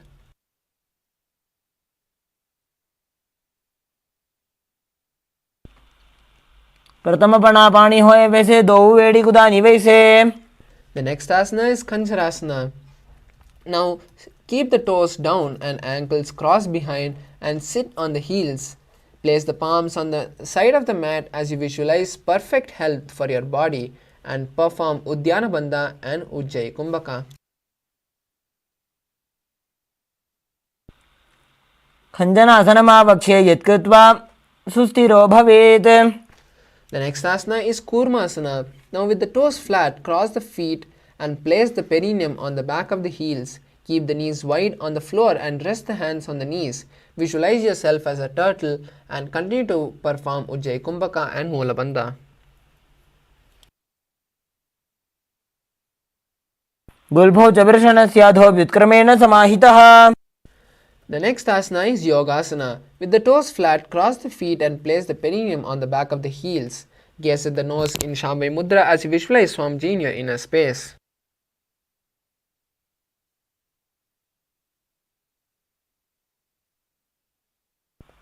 गुदं नियम्य गुल्भाभ्यां व्युत्क्रमेण समाहितः. Next asana is Vijogasana. Stand on knees and cross the ankles behind with the feet near the opposite knees. Hold the calves with the fingers inside and the thumbs outside. Gaze at the third eye in Shambhavi Mudra and visualize the space of oneness with your Guru.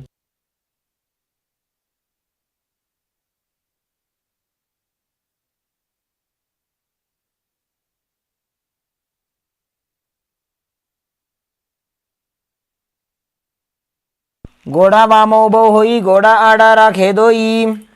The next asana is Ushtrasana 2. In the kneeling position, bend backwards and hold the ankles with the hand. Keep the arms straight and push the hip forward and tilt the head backwards. Visualize yourself as a camel as you continue to perform Ujjayi Kumbhaka and Moola Bandha. मेरुदण्डग्रन्थिदाढ्य संविपातयिषु पुमान्. The next asana is Jatyasana 2. With the heels together and hands on the sole of the feet, slowly lean backwards and place the elbow down on the mat. Place the back of the hands on the mat and gaze at the nose in Shambhavi Mudra as you visualize yourself as a blooming lotus. Continue to perform Ujjayi Kumbhaka and Moola Bandha.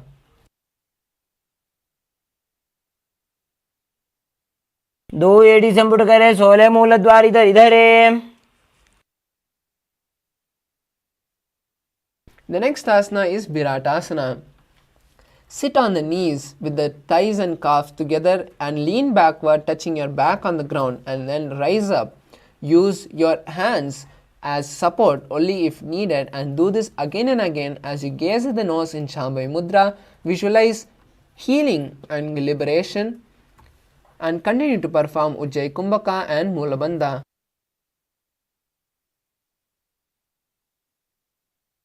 जङ्घापृष्ठे भूमौ निधाय जङ्घोदरयोः ऊरुनि संस्थाप्य.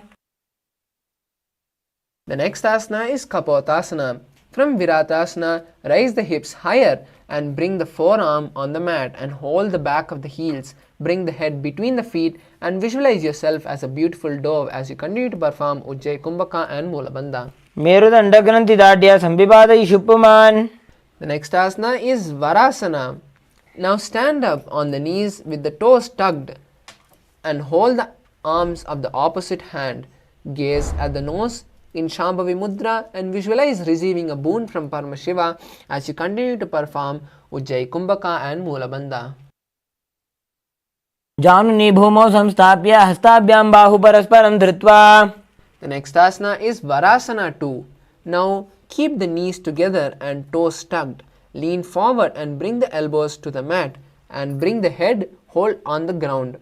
Hold the head with both the hands and rest the hands on the side of the heels as you visualize yourself as a boar, one of the incarnations of Lord Vishnu. सूर्यं चन्द्रं भेदनानि आसनानि निकथ्यते. The next asana is Mundasana. This is also an inverted asana, so we request all the participants and viewers who have any shoulder or back injury or any other terminal disease to first consult your doctor before performing any inverted asanas. For the rest of the participants and viewers, now kneel down and place your elbows on the mat with the shoulder width apart. Interlace your fingers and place your head on the mat. Support your head with your hands and walk your knees forward and lift your hips, stacking them on your shoulders, and raise your legs up. Visualize yourself as a lopped tree as you gaze at your nose in Shambhavi Mudra and continue to perform Sahaja Kumbhaka and Mulabandha. अधो मुंडासनं वक्ष्ये सर्वेषां प्राणिनां सुखम्. The next asana is Andhasana. Now kneel down and place your head between your knees. Keep your elbows adjacent to the knees and hands holding the head. Visualize Swamiji in your inner space as you gaze at your nose in Shambhavi Mudra. प्रथम पगदली समटारावे कोरमाहिली उभे मिलावे. The next asana is Viparita Shalabhasana. Now lie on your belly and extend the arms straight. Slowly lift the thighs, arms and chest off the ground as you visualize yourself as a locust.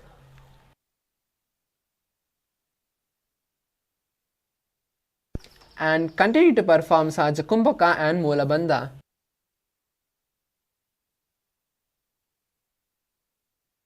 शलभासन भेदाश्च नटभेरुण्ड नामके गण्डभेरुण्ड सहिते शीर्षदण्डासनं तथा. The next asana is Kapalasana. Now lie on the belly with the arms at the side and palms facing down. Place your forehead on the ground and keep your chest on the mat and slowly lift your legs up together. Visualize yourself as a skull as you continue to perform Sahaja Kumbhaka and Mulabandha. कपालं भूमो निधाय ऊर्ध्वं पादो नजेत्. The next asana is Akasha Kapotasana. Now lie down on your stomach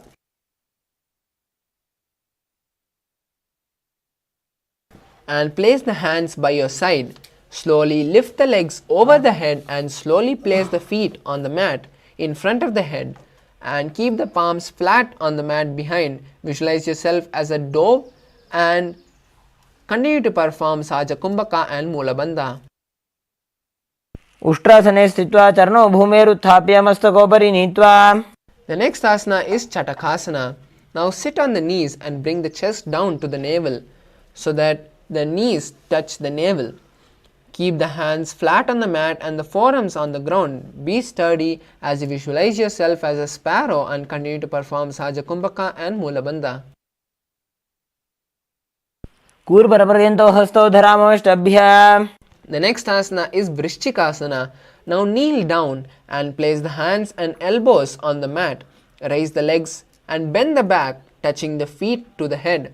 Lift the chin and hold your position there as you visualize yourself as a scorpion in Vrishchikasana too.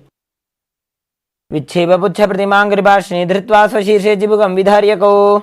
The next asana is Vrishasana. Now sit on your feet and place your perineum on the right heel. Keep the left foot outside of the hip and ankle to the sides. Place your hands on the mat as you visualize yourself as a bull and perform Antaranga Kumbhaka, which is inhaling, holding the breath, inhaling forcefully and holding the breath and exhaling. याम्यगुल्फे पादमूले वामभागे पदेतरम्.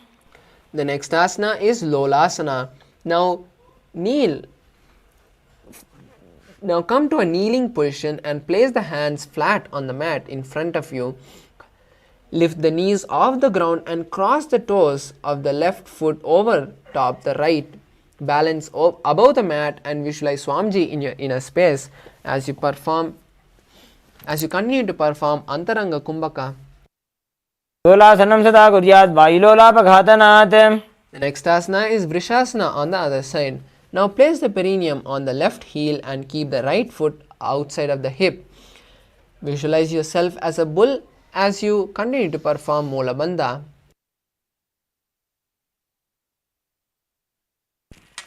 याम्यगुल्फे पादमूले वामभागे पदेतरम्. The next asana is Balagunasana. Now place the left toe on the ground and sit on the heel of the left foot. Place the right foot flat on the ground with the knee raised towards the chest. Place the palm on respective knee and maintain the upper upright position. Visualize Balaguna, one of the Siddhas, and continue to perform Antaranga Kumbhaka and Mulabandha. आसन को गुण जल विकार जाई. The next asana is Grahasana. Now stand tall and squat with your feet flat on the mat and bring the elbows under the thighs and wrap the hands around the shins. Hold onto ankles from the outside as you visualize yourself as a planet.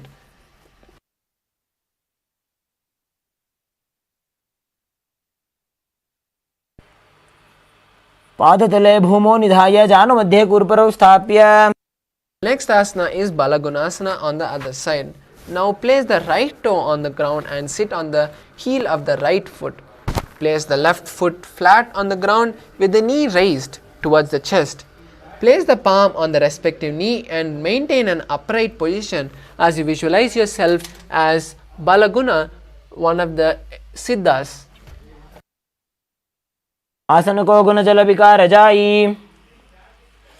The next asana is Utkatasana. You can use weights to intensify this asana.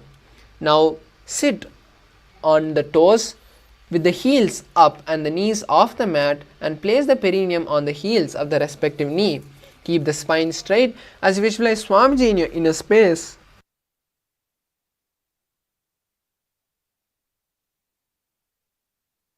विजास्पिजोऽसीत ऊर्वजानो यत्रासने पादतलद्वयोपरि. The next asana is Vajrasangharasana 2. Now sit on the toes with the perineum and heels of the sole together. Keep the knees wide and off the ground and hold the opposite elbow behind the back. Visualize Swamiji in your inner space.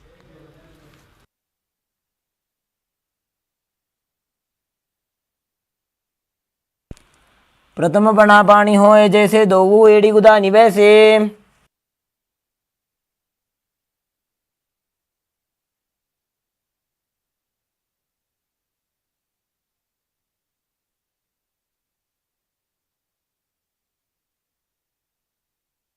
The next asana is Anilasana. Now squat with the feet apart and sit under the soles of the feet from inside. Place the palms down and the arms straight and elbows at the navel. Gaze at the nose as you visualize Swamiji in your inner space and perform Antaranga Kumbhaka.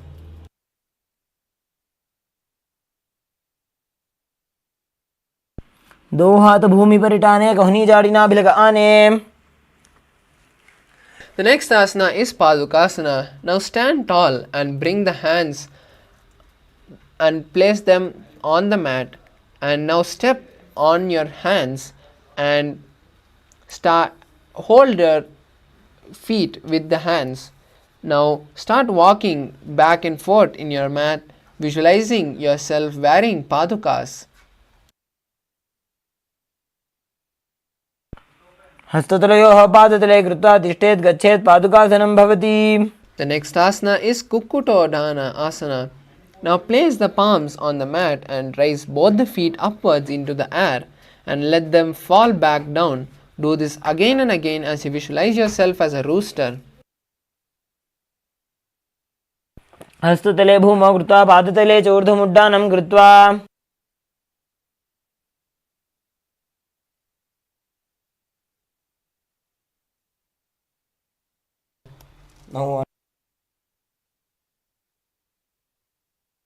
The next asana is Viparita Nirtasana. Now place the hands on the mat and raise the legs upward into a handstand and start moving the two legs around dancing. Visualize yourself as Swamiji.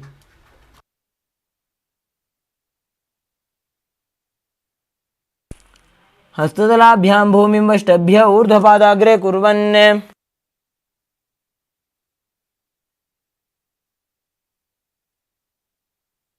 Next asana is Kunjarasana. Now stand tall and place one hand on the mat and with the other hand touch the respective ear. Visualize Swamiji in your inner space. अथ पक्षे Mahadev कुञ्जरासनमुत्तमम्. The next asana is Kunjarasana on the other side. Now switch the position of the hands and continue to visualize Swamiji in your inner space. अथ वक्ष्ये Mahadev कुञ्जरासनमुत्तमम्. The next asana is Kadambasana. Now sit on the ground with the feet flat and the hands close to the body. Hold the respective ankle as you visualize yourself as a Kadamba tree.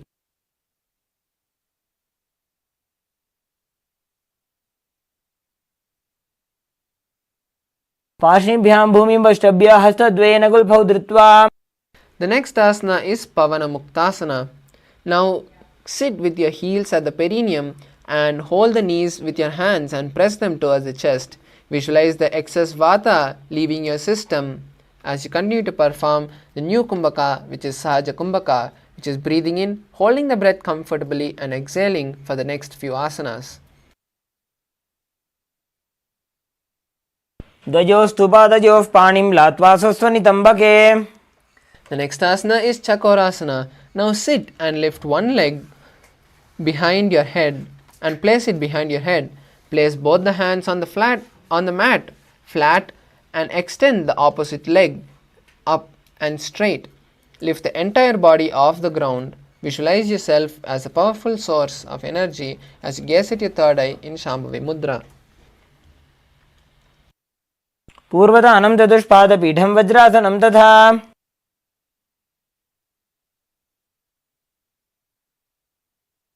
The next asana is Dhanurasana 2. Now sit on the ground and hold the left toe with the left hand, index and middle fingers.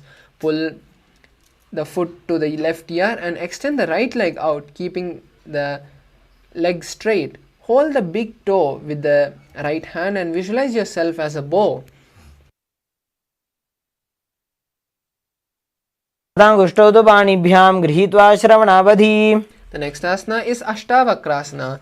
Now lift the left leg over top the left shoulder and bring the right foot across and hook the right foot on top of the left foot. Lean forward and down while extending the leg out. Lift the head and chest, find balance. Visualize yourself as a flying crane in Ashtavakrasana. वासिष्ठमतकौण्डिन्यम् ऊर्ध्वकुक्कुटमेव च. The next asana is Pranasana. Now place the right foot on the left thigh and bring the left foot flat on the ground. Have the left shoulder underneath the raised and place the hand flat on the ground. Visualize yourself as immortal. एतत् प्रभेदं वक्ष्यामि करोति यः स चामरः. The next asana is Parshamachendrasana. Now place the right foot at the root of the left thigh and then the left leg by the side of the right knee. Hold the left hand by the right and twist the body. Visualize yourself as the great sage Matsyendranatha.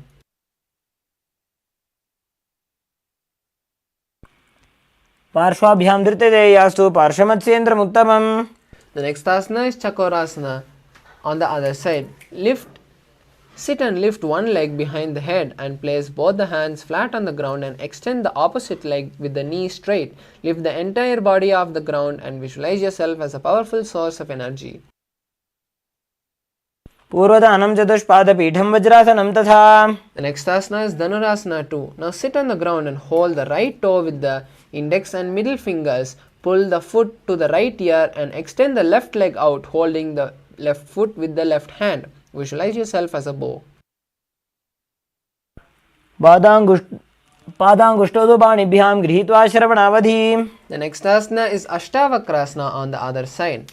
Lift the right leg over top the right shoulder and bring the left foot across and hook on top of the right foot. Lean forward and down while extending the leg out. Lift the chest and head up as you visualize yourself as a flying crane. वासिष्ठमतकौण्डिन्यम् ऊर्ध्वकुक्कुटमेव च. The next asana is Pranasana on the other side. Now place the right foot on the left thigh and bring the left foot flat on the ground. Have the left shoulder underneath the raised left leg and place the hand flat on the ground. Visualize yourself as immortal. एतत् प्रभेदं वक्ष्यामि करोति यः स चामरः. The next asana is Parshamatsendrasana. Now place the right foot at the root of the left thigh and then the left leg by the side of the right knee. Hold the left leg by the right hand and twist the body as you visualize yourself as Matsyendranatha.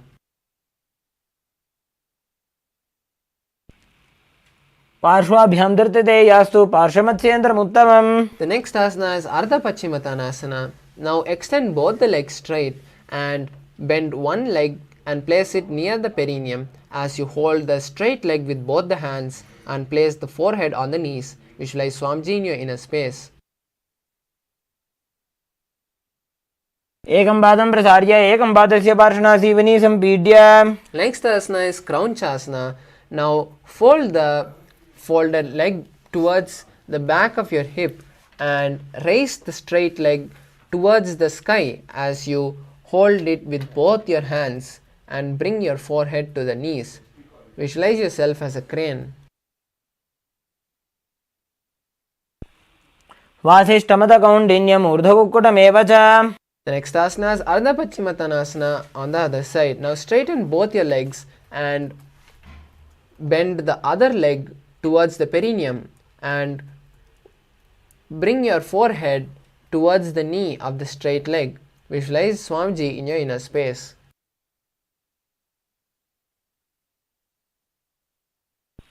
एकं पादं प्रसार्य एकं पादस्य पार्श्वनासीवनी सम्पीड्य.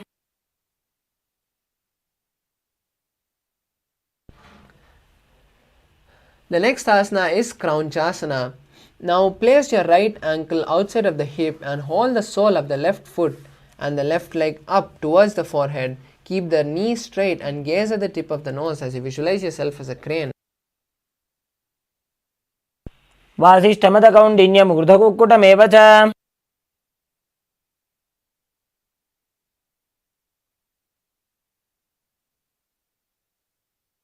The next asana is Swastikasana. Now sit with the soles between the thighs and calf and keep the spine straight with the palms resting on the knees. Visualize yourself as the source of good fortune. जानुर्वोरन्तरे सम्यक् कृत्वा पादतले उभे. The next asana is Ghorakshasana. Now from the same position, cover the heel of the respective hand and perform Jalandhara Bandha as you visualize the sage Goraknatha. जानुर्वोरन्तरे पादौ उत्तानो व्यक्तसंस्थितौ. The next asana is Bhagasana 2. Now from the same position, perform Shanmukhi Mudra, which is locking the mouth with the little and ring finger, locking the nose with the middle finger, closing the eyes with the index finger and closing the ears with the thumb fingers. Visualize Swamiji in your inner space. वामपार्श्वमुखं संस्थाप्य दक्षाङ्घ्रिवामजगने. The next asana is Yogasana 2. Now place the feet on top of opposite knees and place the hands on the ground beside you with the palms facing up. Visualize Swamiji in your inner space. उत्तानो चरणौ कृत्वा संस्थाप्योपरि जानुनोः. The next asana is Urdhva Kukkutasana. Now from Padmasana, place the palms flat on the mat beside your body and press the hands into the mat, lifting the knees off the ground. Balance above the ground as you visualize yourself as the rooster and perform the new Kumbhaka, which is Kaka Chanchu Kumbhaka, which is folding your tongue in like a straw and inhaling through that and exhaling through your nose. वासिष्ठमतकौण्डिन्यम् ऊर्ध्वकुक्कुटमेव च. The next asana is Siddha Haratayasana. Now from Padmasana, insert your hands through the gap of the knees and calves, thighs and calves, and just place your hand without lifting the body. Visualize Swamiji in your inner space.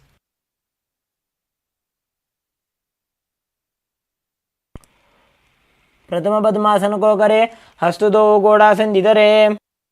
The next asana is Hamsasana. Now from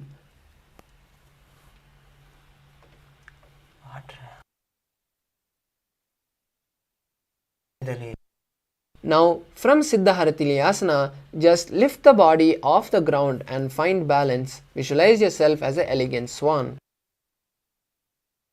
कुक्कुटासनो स्थित्वा स्कन्दपर्यन्तं ऊरुनि नीत्वा. The next asana is Karmukasana. Now from Padmasana, place the hands between the thighs and calves, and while sitting, reach the hands behind the body and interlace the fingers. Place the forehead on the floor as you visualize yourself as Lord Shiva and continue to perform Kaka Chanchu Kumbhaka. प्रथम पद्मासन को करे, घोड़ासन दिमाही कर इधरे. The next asana is Kurmasana 2. From Padmasana, insert both the hands through the thighs and calves and bend the elbows holding the respective shoulder. Visualize yourself as a turtle. By जंग पर दक्षिण बावा, दाई जंग पर बाई लिया. The next asana is Granthi Bhedasana. From the same position, place the chin on the palms and visualize yourself in Shiva's secret knot posture. अथ पक्षे नीलकंठ ग्रंथि भेदासनम Shubham. The next asana is Kurmasana. Now just roll back from the same posture and insert and place the respective hand on the respective shoulder as you visualize yourself as a turtle. Kukkutasana बंधस्थम कराभ्याम धृत गंधरम. The next asana is Pangu Kukkutasana. Now sit up and lock your legs into Padmasana and place your palms through the gap of your thighs and calves. Now lift your body off the ground with just your left hand. Visualize yourself as a rooster.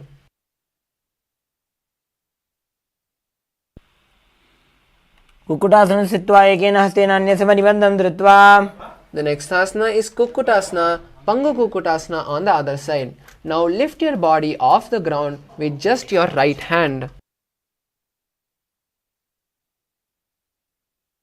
Kukkutasana स्थित्वा एकेन हस्तेन अन्यस्य परिबन्धं धृत्वा. The next asana is Gridhrasana. Now place your elbows on the soles of your feet and lock your fingers, placing your chin on the locked fingers. Visualize you have gone beyond all greed. जानोर्वरंतरे पादौ उत्तानो व्यक्त संस्थितौ. Next asana is Padmasana 3. Now in Padmasana just stack both your palms and place them in front of your navel and visualize Swamiji in your inner space. उत्तानो चरणो विधाय विधिवत् शक्ति स्थितौ योगिरात्. The next asana is Padmasana 4. Now in Padmasana just place the palms on top of the respective knees as you visualize Paramashiva in your inner space. एतत् पद्मासनं कुर्यात् प्राणवायु प्रसिद्धये. The next asana is Karmukasana 2. Now hold the opposite toe and rotate the toe as you place the other hand on the knee. Perform this on both the sides.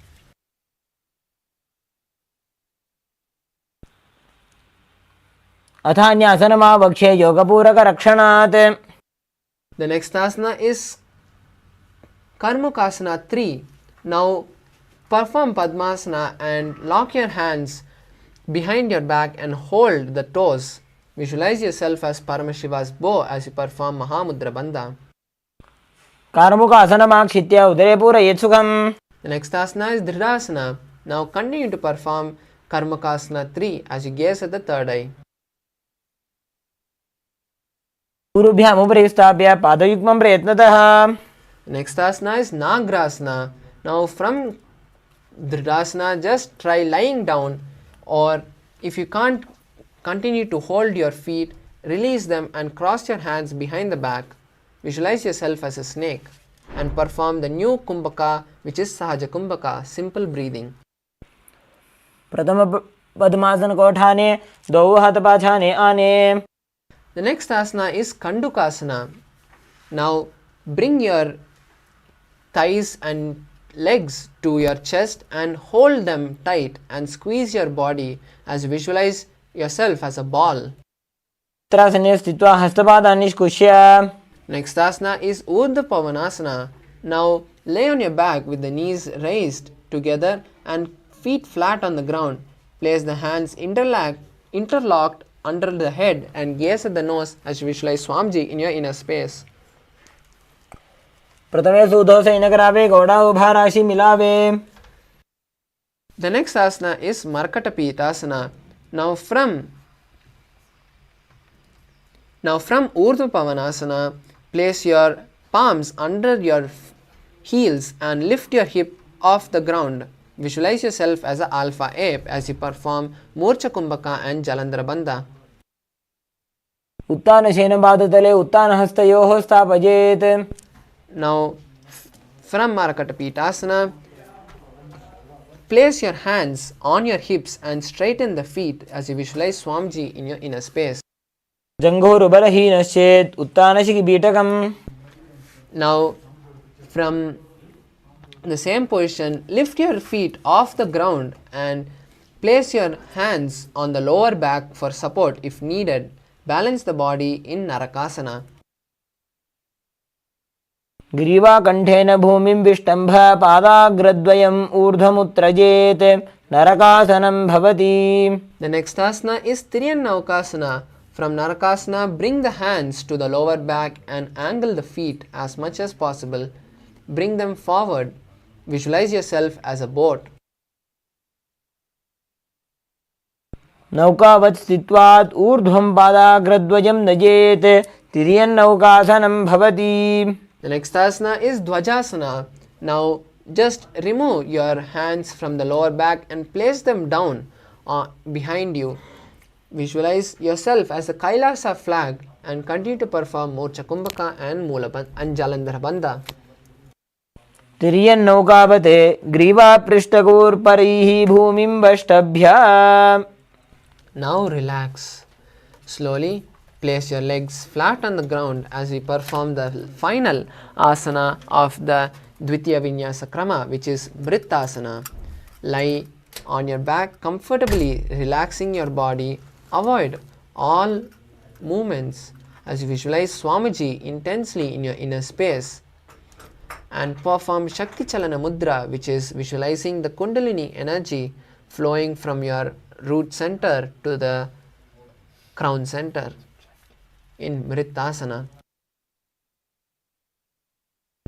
उत्तानं शववद्भूमौ शयनं तोषवासनं शवासनं श्रमहरं चित्तविश्रान्तिकारणम्. Now relax each muscle, your hands, your legs, your feet, your toes, your fingers, your stomach, your neck, your shoulders, your back. And now slowly withdraw from your senses. Stop feeling every sense and just intensely have the Mahavakya in your inner space as you visualize Swamiji.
Now slowly start moving the tip of your toes and the tips of your fingers. Move your ankles and wrists, your knees and elbows, and slowly bring your legs and thighs and lock them with your hands and come to a rocking position and rock your body from left to right.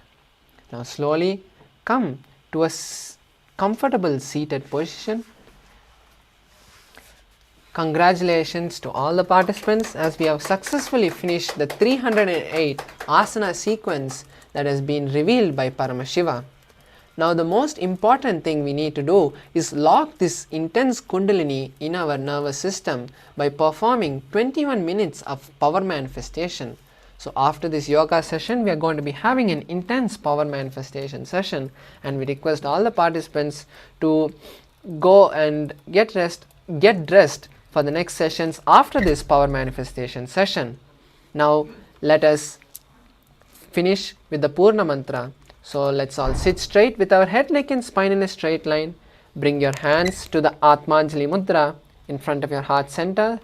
Close your eyes, take a deep breath as we finish this yoga with the Purna mantra. Om Purnamadav Purnamidam Purnat Purnamudachyate Purnasya Purnamataya Purnamevavashishyate. Om Shanti Shanti Shanti Hari Om Tat Sat Sarvam Bhagavat Shri Nithyananda Paramashiva Padukar Panamastu. Om Nithyanandam. Stay tuned for the power manifestation session. Thank you. Nithyanandam.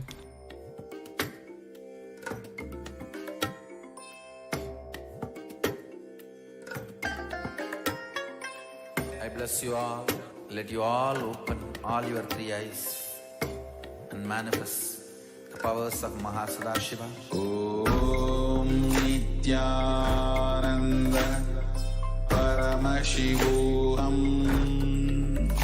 Om Nithyananda Paramashivoham.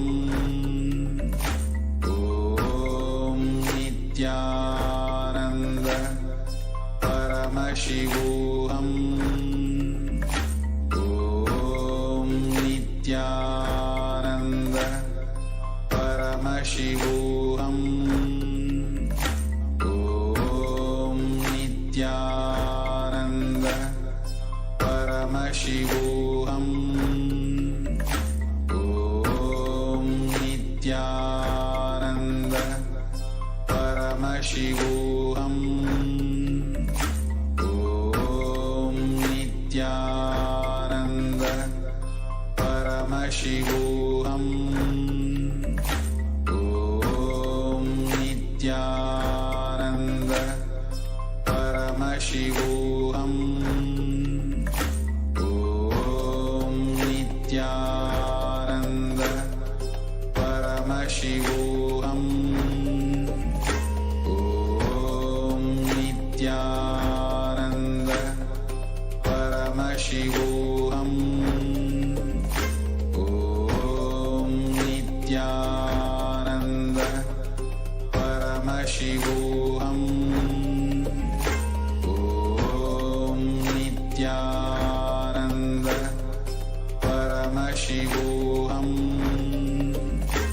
Om Nithyananda Paramashivoham. Om Nithyananda Paramashivoham. Om Nithyananda Paramashivoham. Om Nithyananda Paramashivoham.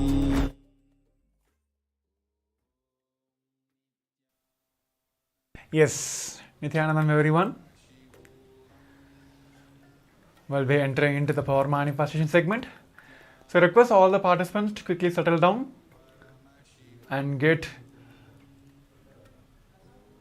the items needed for the power manifestation. Prepare your eye bands, notebook and pen and paper ready. Let's gather also all the alchemy products, Jnananjana, Krishna Sheelam, Atmalinga, everything. Let's get ready. We'll be entering into the power manifestation segment very shortly now.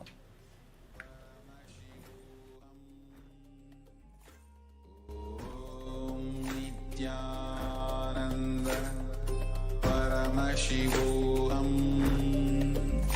Om Nithyananda Paramashivoham. Om Nithyananda Paramashivoham. Om Nithyananda Paramashivoham.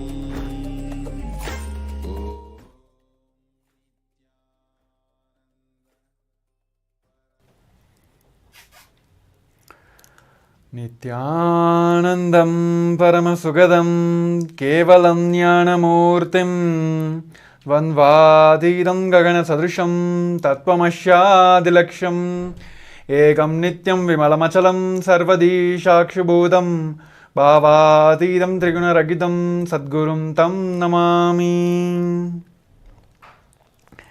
Yes, Nithyanandam everyone. We welcome you all once again to the day 6 of Paramashivam level 3, season 3.